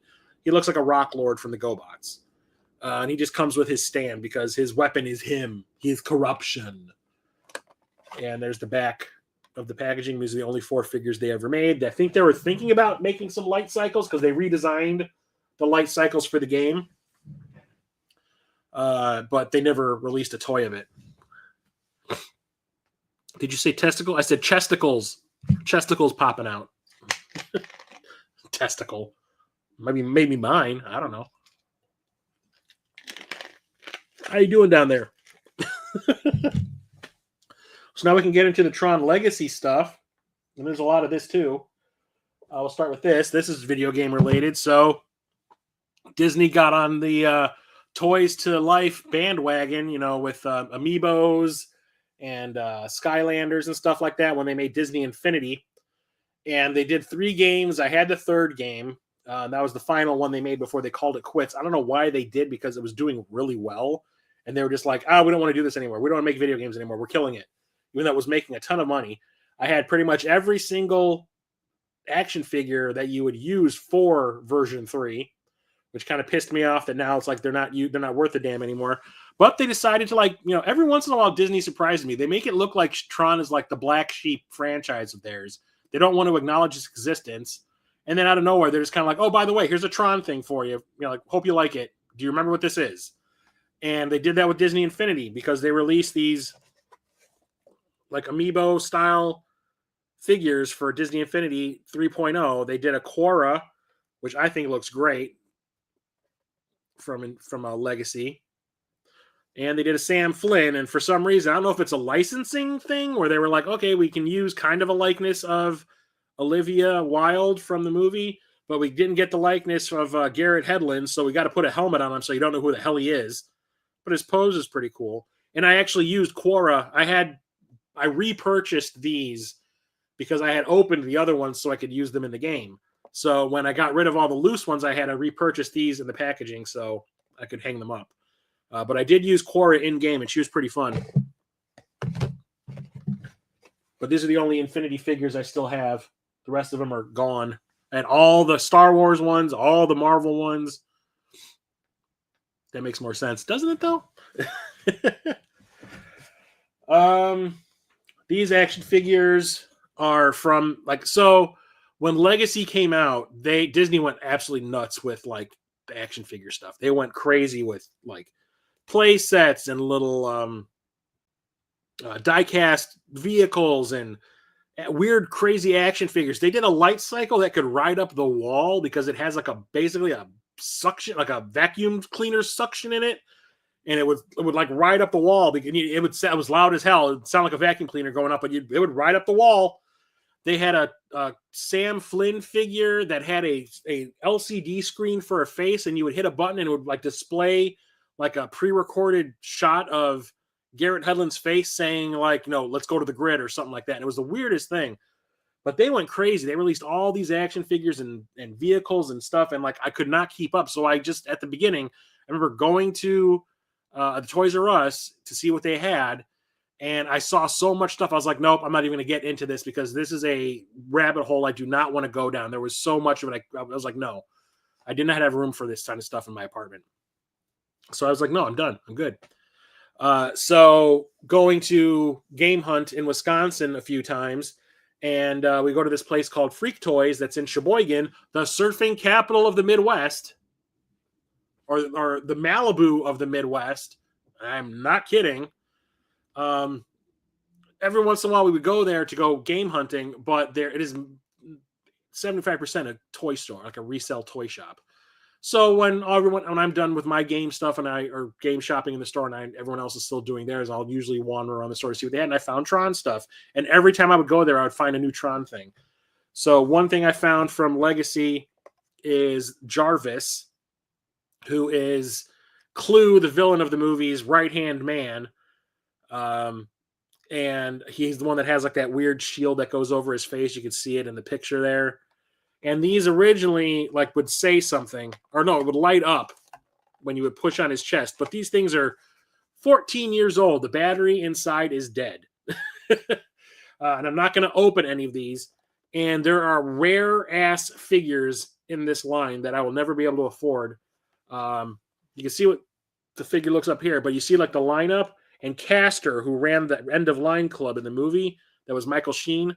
His character, like, I think if you were to get a box of figures, like a big box of the figures, if you're running a toy store, there would be one Castor in maybe every third box.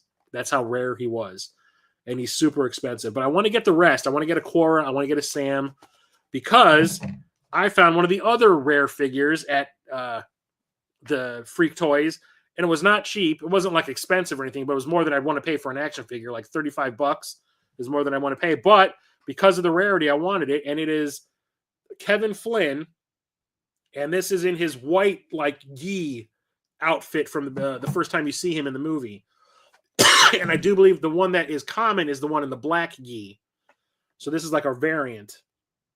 And he would light up as well if you were to press his chest, but he still has the tab. He doesn't, which is probably why he's dead, but he's dead too. So, but he's even barefoot, which is kind of funny. So I had to, like Kevin Flynn, who's like the main character, one of the main characters in the second movie, I had to have it. What does he come with? A baton, his identity disc, his base, and the figure. I do want to see if I can get the grid racer from the movie as well, but I never see that. But when it comes to those action figures, like I said, there was a ton of vehicles that were released, and I found all of these at, well, no, not all of them. I found one of these at that Freak Toys place in Sheboygan, and that is the one-man light jet from the finale of the movie where they have the big aerial dogfight. And this is what the generic soldier characters were flying around in. And it actually comes with one of Clue's Black Guard. You see on the back, comes with the little figure, which is rad. This was not expensive. Yeah, I paid, still has a label on it. I paid $20 for it. So I love the design of these things too. I love the fact that they treat it like a light cycle, where that handle, when you break it apart, it'll turn into a vehicle, like in the light cycle, where they actually show Flynn take a nosedive out of his carrier, or sorry, Clue takes a nosedive out of his carrier, and while he's falling, he separates that baton, and it turns into the light jet around him, which is rad as hell. Then I went to Half Price Books, and so the Half Price Books by me, like I've said multiple times since the pandemic, has nothing now. I only find stuff at Half Price Books when I go to the ones in the rich neighborhoods that are like a good 20 to 30 minutes away from me. And I remember I went to one with some friends, and they always have the geeky toy stuff in the front at this one I think it's the one in Schaumburg. And they usually have like Star Trek and Star Wars toys in that area right there. Sometimes you'll see some Harry Potter stuff. Sometimes you'll see some like Fortnite stuff. But for the most part, it's always Star Wars and Star Trek stuff. So like my friends and I will go look at the movies, look at the games, look at the books. And then like before we check out, we'll go check out this geek thing in the front.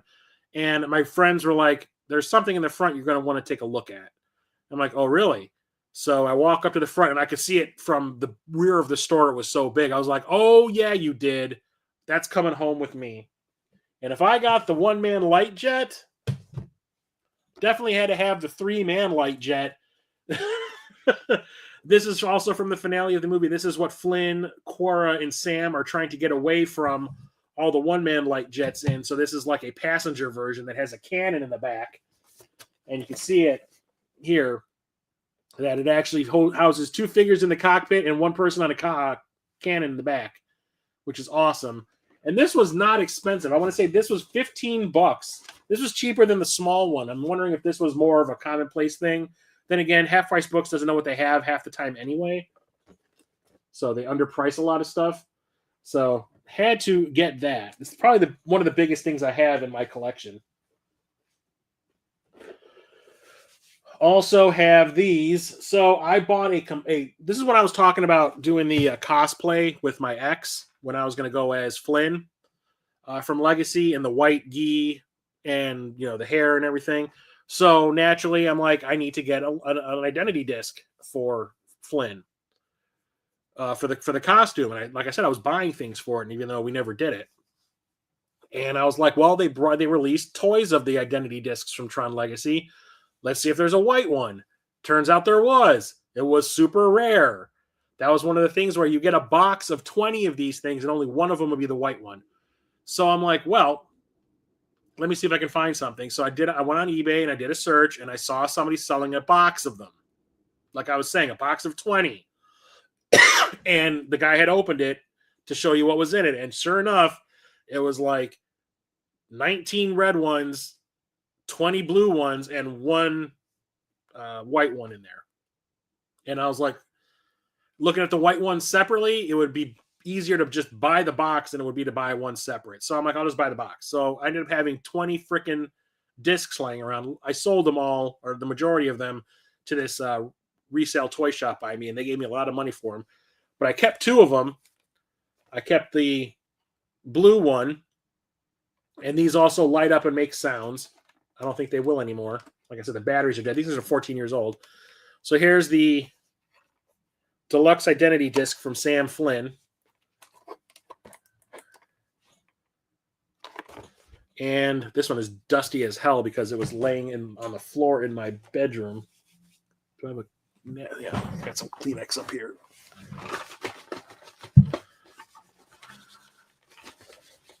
That is Doi T AF.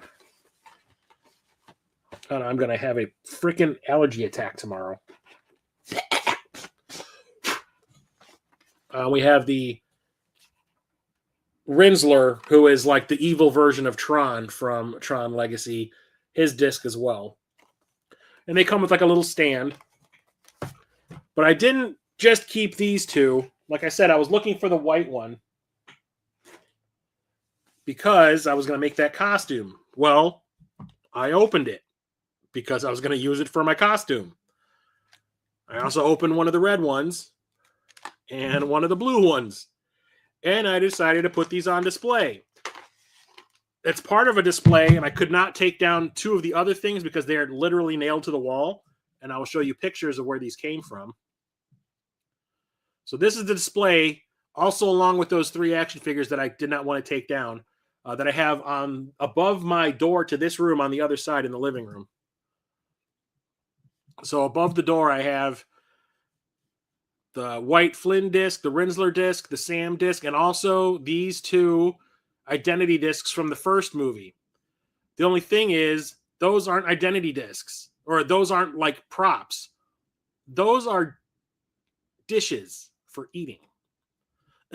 So I went to C2E2, the first C2E2 in Chicago, which is the Chicago Comic and Entertainment Expo, which is like a giant Comic-Con that comes to Chicago every year. And this year it happened in July, at the end of July. And I was the first one they ever had, and I got a press pass to go there because I was doing my blog, Geektastic Film Reviews, and I told them in my application for getting a press pass that I would review the entire convention. Being that was their first one, they were looking for press, no matter where it came from. So they're like, yes, we'll give you like a 4-day pass to come to the convention for all 4 days if you review it. Every day you do a review of what you did that day. I'm like, okay. So on the third day, I think it was Saturday, was when my girlfriend went with me, my ex. And I saw these dishes sitting at one of the tables. They were like being sold at this table that did like geeky dishware or geeky like kitchenware stuff. And I was like, what are those dishes? And they're like, yeah, they're modeled after the discs from the movie, but like you turn them around, like the outside looks like this, the inside looks like a dish. And they're like, yeah, they're dishes. And I was like, well, can I get a set? And they're like, yeah, sure. So they sold me the set, and I've been displaying them like they are props from the movie. They sure look it, though. They look like Frisbees when you hold them. But like I said, you can see that they're kind of nailed into the wall, and I was not going to remove the nails to pull them down. So there you go. And then right above them are those three action figures that I was talking about. So there's that. So I was able to take these down because they're just hanging on a nail, and I can pull them off anytime I want. So, yeah, I still got it. So this was the one I was going to use for my costume, and I actually was in the process of buying. There was someone that was making molds of the little connector thing that goes on the characters' backs in the movie that they attach the disc to hold it in place. There was a place that had made molds so you could buy them, but they had stopped doing it at the time. But I guess the demand for cosplay was kind of starting to get high again, so they decided to make them again, and I was just about to buy it. And then we decided that it was too expensive for both of us to do it because we had to have bought the tape that lights up, the LED tape, and that stuff is expensive as hell, so we decided not to do it. So that's when I was like, oh, I have this entire box of these identity discs. What am I going to do with them? I'll take them down to Toy du Jour and sell them, which is exactly what I did, but I kept 2. What else?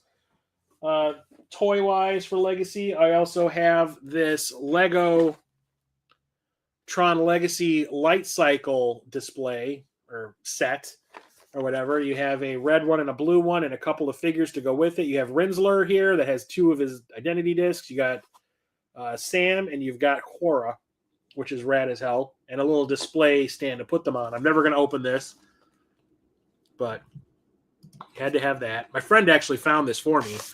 I got a call from my buddy Justin, and he was like, yeah, I think he was at Barnes & Noble with his wife, and he's like, yeah, there's a Tron Lego set here. Are you interested in that? And I was like, yeah. He's like, okay, we'll pick it up for you. You can pay us for it later. I'm like, that's exactly what I did. So super cool to have that. I don't know if there are more Tron Legacy sets. Like I said, it's just random when Tron stuff pops up in stores. Like this came out like a decade after the movie, and just randomly, here's a Tron thing. Let's see, what else do I have? I'm going to talk about this and the big thing. So around the time of the movie, I'm super into it, like super into Tron Legacy when it's playing in theaters. And naturally, I'm like, I want to get as many things as I could possibly get. Excuse me. That's what I get for drinking soda. I apologize. I want to get as many Tron things as I possibly can. And I did. And then I ruined it the day after I got it. So Razer, who I think makes PCs, like gaming PCs and stuff now, they were doing like a bunch of Tron related computer accessories, and I was trying to get them all. Turns out 2 of them are pretty expensive.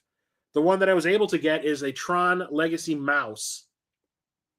It's a gaming mouse. So it has a wheel, and it has you can press buttons on the side of it, and it lights up when you have it plugged in, and it's awesome. It even comes in this rad ass box that's like textured and has the Tron branding on it. It even kind of looks Tron-esque. You can open it up, and then there's like this clear, hard plastic case so it doesn't get damaged. And there's a big ass instruction book on how to use the damn thing. It's a mouse, guys. And then there's the mouse. And if you look, you will see that the bottom has like looks like fingerprints on it. I'm not going to take it out. No, that's actually like burned plastic. So what happened was, like, I get this brand new mouse. It's very shiny. I don't want to get any fingerprints on it. I don't want the grease that's on my hands to get on this shiny ass mouse that I just paid, $60 for. So I get some hand sanitizer. And while my hand is still wet, I grab the mouse and I use it for about an hour for whatever I was doing. I think I was playing Star Trek Online or something. And then I go to take my hand off the mouse and it kind of sticks to my hand.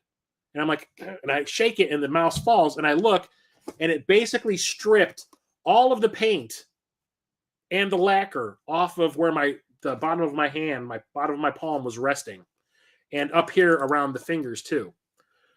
It was white. And I ended up like going like, I just bought this freaking thing and I've ruined it. I did not know that hand sanitizer would burn it like this or melt it. So I ended up like, I had to keep on taking a black magic marker and like drawing over it to make it still look like it was black. And it would rub off eventually every time. Like every like 2 weeks, I'd have to reapply it.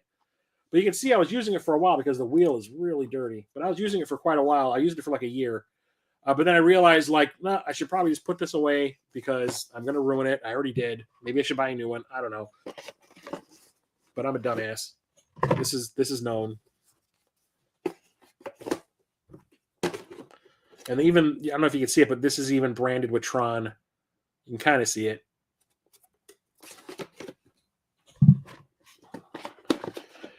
And the other things that they made, I do have another one right here. No, that's actually from Monster. That's where I thought this was. They also made a keyboard, which I was desperately trying to get. But then after the hand sanitizer bullshit happened with this, I was like, that's the same probably situation going to happen over there too. And they even released a mouse pad that I wanted to get, but never did. I could probably get them if I want. And then there's this thing. I'm going to save that for second to last. How about that?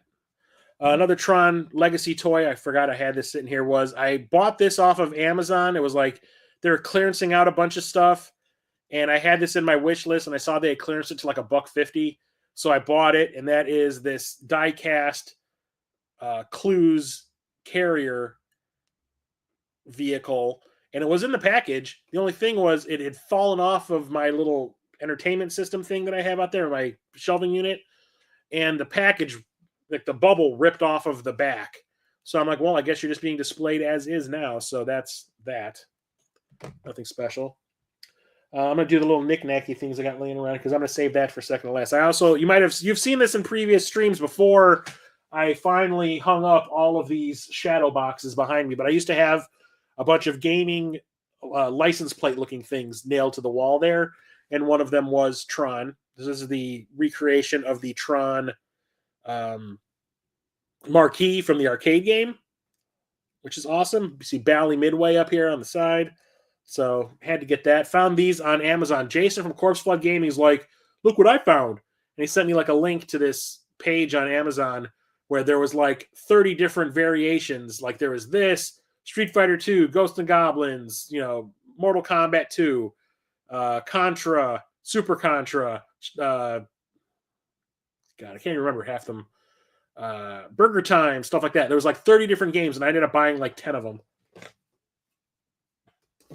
And I used to have them all nailed right there, and then I was like, I'd rather have the shadow boxes there because it's something cool to have in the background of the streams.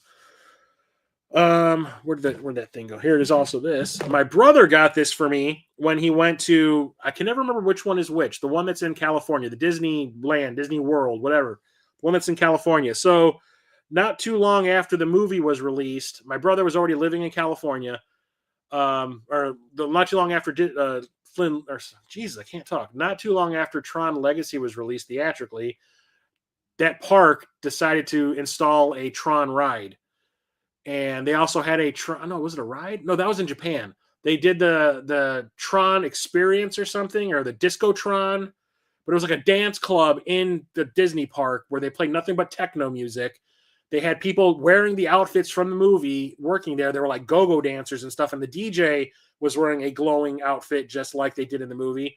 And they recreated scenes from the movie. A guy would come out dressed up like Castor, the guy who ran the End of Line Club. And he had like a cane that would like light up and shoot like laser beams and stuff.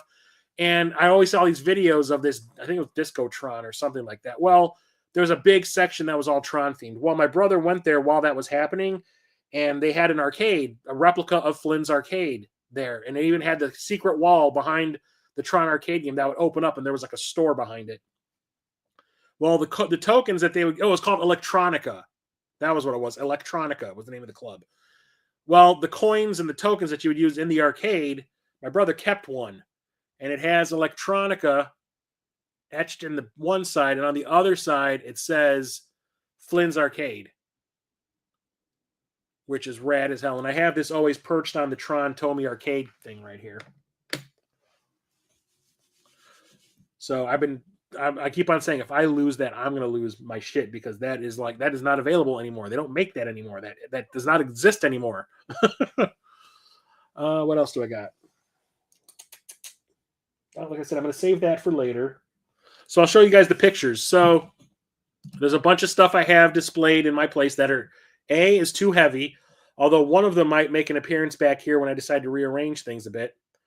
And like posters that are hanging off the wall that, number one, are too high up that I can't reach and are a pain in the ass to not only take down, but way more of a pain in the ass to put back up on the wall, and I'm not going to do it.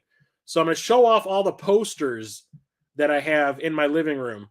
Starting off with this Tron Legacy triptych. I don't know how to call it. Triptych poster. 3 different posters that when you put them side by side create a big scene. And I remember seeing these at the movie theater when Tron was about to come out. So on the left, you have Clue. Hello. On the left, you have Clue standing there, kind of looking all sad and depressed. And then in the center poster, you have Sam and Quora basically giving away the end of the movie. And then the third one on the right is a huge close-up of Flynn, Jeff Bridges, with a new solar sailor behind him, basically holding up his identity disc to say, like, I need lighting, and this has the lighting. So everyone that ever comes to my place usually sees this and goes, that is a cool-ass poster. And it took a while for me to get all 3 of them. I used to have that in here, but then I ended up putting a shelving unit to my right where it used to be, and it kind of covered them up, so I ended up moving them into my living room. And it's right next to where I have those identity discs and those Tron figures. I also have one that I picked up at Midwest Gaming Classic. It was, I think the first Midwest Gaming Classic I went to was 2015. And one of the rooms, this is when it was being held in a hotel instead of a convention center, went into one of the hotel rooms where there was like vendors, and they had replicas of arcade artwork. And I was like, well, there's one I know I'm looking for, and went flipping through this gigantic book that they had, and they had the one I wanted, and that is Discs of Tron, the side art from Discs of Tron. So ended up picking that up and then getting it framed. I don't have a closer picture of it. And then I also ended up, so I was friends on Facebook with the, well, I don't know, friends, but Cindy Morgan, who played Yori in the first movie. She had like a fan page on Facebook that I was a member of. And she was like, look, I've got these posters. She was actually doing the posting, which I thought was kind of cool. She was like running her own like official fan club through Facebook. And she's like, look, I have these posters from Mondo Tees that were exclusive. They were like limited editions. She's like, I got a bunch of them. I can autograph them if anybody wants to buy them off of me and send them to you. And she's like, I have ones for Tron, the original Tron, and I have ones for Tron Legacy. And I can, if you want, like, I think the double pack of the 2 of them, she was selling for $100 because these things were going for way more on eBay. And she's like, look, I was given these for free as promotional stuff. I don't want them anymore because it's taking up space. She's like, if you want to buy them off me, so if you want, and I can also autograph them if you want. So I saw the post. I was like, the moment she posted it, it popped up in my feed. I'm like, oh, yeah, click. So I ordered them both for $100, and I was like, autograph one of them, the one for the first movie, because she was only in the first movie. So here they are. So we've got these are both from Mondo Tees limited editions. And the first film is the one on the left, and you can see Flynn in the front, Yori behind him, Sark, Master Control Program, and you can see it's been signed twice. And Yori's signature, Cindy Morgan's signature, is on the right. On the left. There's a close-up of it. Love Cindy Morgan, Yori. And then I took this to the first C2E2 that I was talking about, where I found those dishes, and Bruce Boxleitner happened to be there. Oh, was it? Yeah, Bruce Boxleitner was there. He was there to promote this steampunk TV show he was trying to get off the ground, and he was also doing signings. So I brought a bunch of stuff with me for him to sign, because he's Tron and everything. And I brought this poster up to him to sign, and he did, to Chris from Bruce Boxleitner Tron. And he looks at the poster, and I'll zoom back so you can see it. So I bring up the poster, and he looks at it, and he goes, "Where am I? Like, where's Tron? I'm like, my character was the name of the movie. Where's Tron?" And I go, "Oh, you're at the bottom there, underneath Flynn, holding your arms up with your little light beam." And he goes, "What?" And like, he was like really mad. He's like, "What?" He goes, "What, did Jeff Bridges have this like commission so he'd be front and center or something?" And I was laughing my ass off, but he did not look pleased. I don't think he knew that this existed. So, but he signed it, and he was just like, "It does look cool, though." He goes, "I just wish I was more prominent." But I also got one for Tron Legacy, like you can see in the picture, and I'll do a close-up of that. And that one's been signed also. It's been signed by oh god damn it, I can't think of his name. Garrett Hedlund, who played Sam, the lead in the movie. And this is when last year I went to Fan Expo Chicago with my mother and my two cousins who wanted to meet some anime voice actors. My mom's like, I want to go too and see if I can see any celebrities. And I'm like, there's two I want to meet, or three that I want to meet. And one of them had to do with Tron. So I brought this poster to Garrett Hedlund for him to sign. Where's the picture? There it is. The signature right there to Chris, Garrett Hedlund, Sam Flynn. And he took one look at this poster and he looks at it and he goes, this is beautiful. Where'd you get this? And I was like, oh, I got it off the internet, off the Cindy Morgan Facebook page. And he goes like, no, really, where'd you get this? And I'm like, why? He goes, I don't remember ever giving my likeness out for a poster like this. I'm like, oh. I think it originally came from Mondo Tees, and he actually wrote it down. He's like, Mondo Tees, good to know. So I don't know if he like started some litigation or something for having a likeness, his likeness used without his permission. So I might have started something. But yeah, he was super cool, and he was glad that I was there, and I was glad I was paying to get his autograph. That's probably what it was. But yeah, super cool to meet him. So I've met Tron and I've met his son. Or I've met Tron, the guy who plays Tron, and the guy who played Sam in the first two movies. Can't talk. But like I said, Bruce Boxleitner was at C2E2 that first year where I got him to sign that poster that I just showed off. Well, I brought two posters for him to sign him. The other one was my original Tron one sheet. And he goes, when I brought this one out, he goes, now this I know. He goes, there I am right there. You don't see Flynn on this one. And I was laughing my ass off going like, yeah, okay, someone's not bitter. But yeah, he signed it, Bruce Boxleitner, Tron. I didn't want him to personalize this one in case I decided to sell it at some point. I'm not going to sell it. I just didn't want my name all over it. I was like, the other one's fine. This one, the original one sheet, I'm like, I don't want personalized. And I was going to try to go to a convention that Cindy Morgan was at so I could have her sign it too, but sadly she passed away last year. I doubt I'll ever be able to meet Jeff Bridges. I hear he does not go to conventions very often, and he'd probably charge a premium to get an autograph, so that's not going to happen. But yeah, there's that. Anything else? I think that's it for those. And then one of the big things I have is this, and I know a lot of people know I have this. Like I said, it's probably going to end up behind me at some point. I'm thinking of moving it into here because I want to use the space that's in my living room for something else. But I have the Tron Arcade 1-Up. Got this on sale. So 2 Christmases ago, I want to say it was like 2 years ago, 2022. I was watching this YouTube channel called Killer Arcade Games, and the guy that runs it has what did he call it? Like a dude shed or whatever. He basically built a shed in his backyard and turned it into like a little arcade. And at first it was all arcade 1-ups and stuff, but he eventually started transitioning into actual arcade games. And he was playing the Killer Instinct Arcade 1-Up, which I really want because I love Killer Instinct. It has Killer Instinct 1, 2, and Battletoads, the arcade game on it. And he was like, right now, you can get this discounted at the Arcade 1-Up website. Like they're doing like a holiday sale. And he goes, and it's like $200 off or something like that. And I'm like, $200 off? Damn right. So I go and look at the website. And I'm like, sure enough, the Killer Instinct Arcade 1-Up is $200 off. Only thing is, to get it shipped to you was almost $200. So it was not discounted, basically. And I'm like, hell with that. I know Walmart sells these things. Let me see if they have them on sale. And I go to the Walmart website because I know I see them every time I go to a Walmart. I see these Arcade 1-Ups sitting there.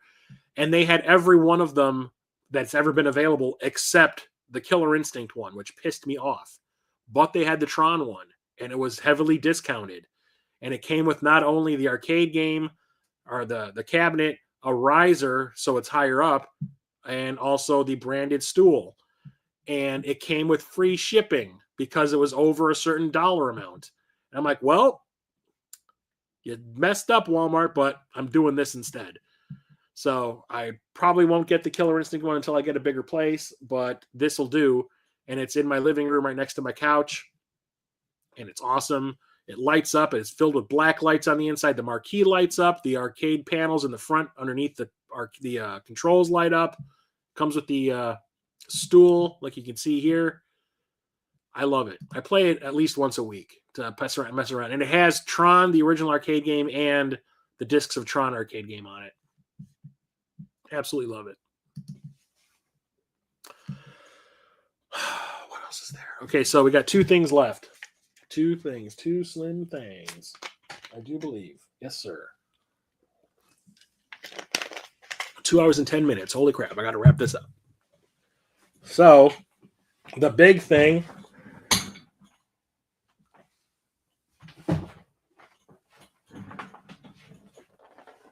is right here. Well, I also got to mention my Tron Legacy little light back here that I have in all of my streams. My friends got me that for my birthday a couple of years back. Absolutely love it. They got it off of Etsy. Super thrilled about that. I think that's it for loose stuff. So this thing is one of the things that was released around the time the movie came out, and I did not want to buy it when it first came out because it was super expensive. Eventually, it came down in price on Amazon, and I bought it. And the day that it was delivered, I never found it. So I remember like looking at my phone, looking at the app, and it's like it's been delivered, and there was like it said it was delivered to like the front porch. And I know this thing was big, and I'm like, either somebody came by and took it off the porch, which I don't think happened, or someone that lives in my building took it. And I think that's what happened. Because when I went looking for it, I usually like sometimes if a package is left in the front yard, my landlord or one of them will pick it up and bring it inside so no one steals it. And then the next day they'll like leave it on my porch. So I was wondering if that's what happened. Did they take, because they did that with when I got a couple of my consoles shipped to me, like when I got my Turbo Duo and my Famicom Disk System, my Sharp Twin Famicom. When they were shipped to me, they were shipped in these giant boxes. Even my Vectrex, when I got that, they no, I had that. I bought that. Why would I say I got shipped to me? I bought that off of freaking Craigslist. My Sharp Twin Famicom, my Turbo Duo, and there was one other console that I had shipped that was big. I don't remember. They basically put them inside the building so no one would take it. Well, I remember I knocked on the door and like the person who answered it was like one of the kids of the people that live in the building with me, and they like answered the door and they opened it a little bit. It was my landlord's like nephew or something. And he like opens the door a little bit and sticks his head. He's like, "What?" I'm like, "Did you guys see a big package out here from Amazon? I had something shipped to me and it said it was delivered today and I don't see it anywhere." And he just goes, "No." He like looked inside real quick and he goes, "No." And he like slams the door in my face. I'm like, he probably looked at it when I called him out on it. Okay, whatever. So I go to Amazon, I go to the website, and I'm like, it was stolen off my porch. And they're like, well, we'll refund your money. We're not going to send you a replacement. We'll refund your money. If you want it, you're going to have to buy it again. I think that was like their test to see if I would actually buy it again. And I did. I got my money back and I just repurchased it again. And this time I had it shipped to my work. And my ex and I were going to a haunted house that night because it was Halloween. And I had it sitting in my back seat of my car when I picked her up, and we went to the haunted house, and she's like, "What's this big box?" I'm like, "Oh, it's this thing, that Tron thing that I bought." And I'm like, "I had it shipped to my work because the other one got stolen." And she's like, "Oh, okay. What is it?" And I'm like, "You really want me to open it in the car?" And she's like, I'm like, "It's big." And she's like, "Yeah, I want to see it." I'm like, "Okay." Open it up, and she's looking at it. She's like, "Holy crap." It is from Monster. This Tron Legacy iPod dock. And it's in the shape and is in the size of one of these identity discs from the movie. And it's on a big base that's essentially a giant speaker and subwoofer. And it has a little dock inside that you put your iPod in. And it actually installs software on or an app on your iPad or your iPod that is like a visualizer. So while you're playing music, it's doing Tron things on the screen, and the lights of the disc, the identity disc, fluctuate with the beat of the music. So it's like flashing. It is pretty damn cool. This was expensive as all hell. Like I said originally, it was like $300, and when I got it, it was like down to like $85, $90. And I was like, I'll buy it for that. And I used this thing for years. I had it in my bathroom so I could listen to music while I was taking a shower or dropping a deuce or something, or shaving my head, brushing my teeth, whatever. And like I said, I used it for years, and then I realized that there was so much dust caked on it that I hadn't cleaned it really, that I was like, yeah. And then eventually I phased out using an iPod completely, and I didn't need it anymore. So I just boxed it back up, and now I have it displayed on a shelf in my living room. And this thing is absolutely massive. Luckily, I kept the box. I kept the box in my closet. So when I decided to take this out of commission, I had a box to put it back in, and now I can display it. So yeah, iPod and iPhone. Obviously, iPods aren't really a thing anymore. And this was an iPod that I got at my old job. So this is an iPod that I bought probably in 2009, and this came out in 2010. But I ended up buying it, and I didn't buy it until 2012, I think. So that's cool. It's heavy as hell, though. I don't want to take it out. Well, I'll open it up. But yeah, it's welcome to the grid, and it has a little remote control and a bunch of little adapters here for the different types of iPods that were available at the time, so they'll fit inside the dock. And like I said, it was really cool. And a lot of people would always ask me when they come to my place, like, that thing is rad as hell. What is up? We're just about to finish, but it's okay. I've been talking for over 2 hours about Tron things. And then the last thing I'm going to talk about is something that is unique to me. You can't buy this. You can't get a copy of this. Like I said, I did this. So me being the huge Tron fan that I keep on saying I am, in 2001, I want to say it was, a friend that I used to hang out with, we went to a movie and we started talking about, like, I remember I asked the question, I was like, I think we were seeing a sequel of some type. I can't remember what movie it was, but we're watching we're sitting in the theater before a movie started at the theater. And I remember chit-chatting, and I was just kind of like, what's the movie that you wish always had a sequel? And he's naming off some, and I was like, I know which one I want. And he goes, what? I go, Tron. I want a sequel to Tron. And he was like, yeah, but what would that even look like? What would it even be about? So we started like brainstorming ideas while we're sitting there waiting for the movie to start. And the two of us kind of came up with what I thought at the time was a really cool idea.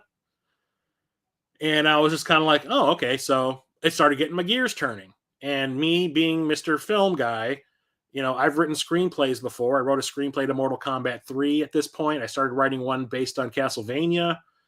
I was like, I'll turn this into a screenplay and see how it goes. And I did. And I wrote a screenplay for Tron 2. And it is,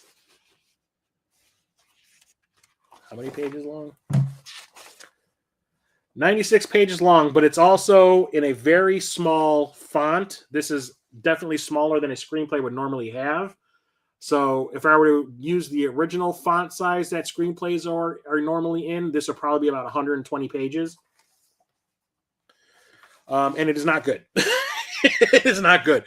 Essentially, I took the format of the first movie, had everything kind of happen the same way, where Flynn gets sucked back into the computer world, the grid, or the game grid. And this time Tron's the bad guy. Tron liberated the system in the first movie. Well, now he's kind of overlording it like, Hitler, and he needs to be taken out. And there's also like a resurrected Sark that's out there hunting for him too. So it's not only Flynn looking for him, but Sark is looking for him. And there's also there's more stuff going on outside of the computer. There's like another sub-quest thing going on with those characters that are trying to get Flynn back out. And it's not great. I mean, I guess it's entertaining enough, but I mean, compared to what we got with Tron Legacy, that movie wipes the floor with this piece of shit. But I tried. Like I said, I wrote this in like 2001. And I wrote it pretty quickly too. It normally takes me like a year to write a screenplay. This one, it took me like 3 months. So that's really saying something, because I'll usually like lose interest, or I'll get like writer's block or something, and I'll stop writing it, and then eventually some inspiration will hit me and I'll keep writing it again or pick it back up. But I actually finished that one, and Mortal Kombat, and the Killer Instinct one that I had written too. So like I said, I'm the only person that has a copy of this stupid thing. So that's it. That is it for Tron. I'm going to have to go and put all this garbage back on my shelves. God damn. I do appreciate everybody coming and hanging out with me. There was a lot of people here today. I mean, like way more. I'm like, Tron brings the boys to the yard. God damn. We had Peter, Cap Eli, the real Mega Beard, Chandra Bateman, Peter's sister. What is it? Jitter Slugs, Carrie Bell,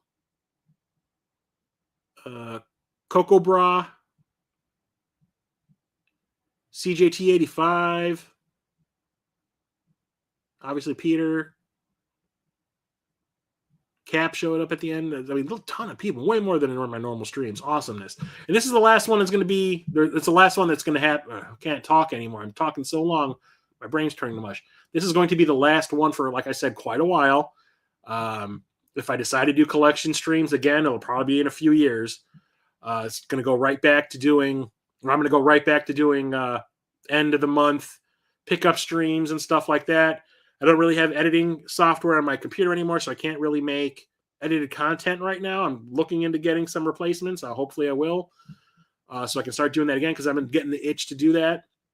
Maybe I'll make a short here and there, but I'm basically going to go to exclusively streaming video games. So now on Thursdays, instead of doing collection streams and stuff like that, I'm going to be streaming video games. And right now I'm streaming Shadowrun Returns on the PlayStation 5. And when I'm finished with that, hopefully next Thursday will be the last time I play that. I'm going to switch over to a new game.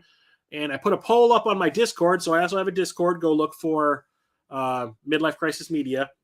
And I put a poll up for all these new games that I've installed on my PS5 recently, a bunch of the newer stuff.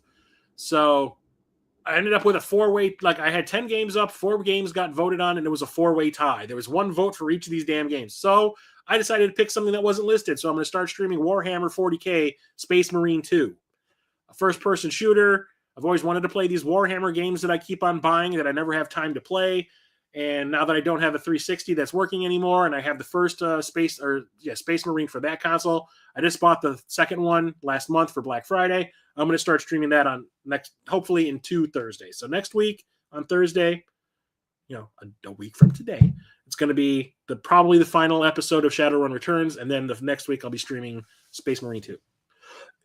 Do Yars Rising. I want to see if I should buy it. I could play that too. If I beat Shadowrun Returns early in the stream next week, maybe I'll stream some Yars Rising also. But you should know that it's going to be good, Cap. It's way forward. It's going to be rad. So, like once I said, once again, I thank each and every one of you for coming and hanging out with me tonight. I will hopefully see you again soon next week for the next gaming stream. Until then, Chris or Midlife Crisis Media out. Stay safe out there, everybody. I just got to find my damn transition. There we go.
End of line. End of line. End of line. End of line.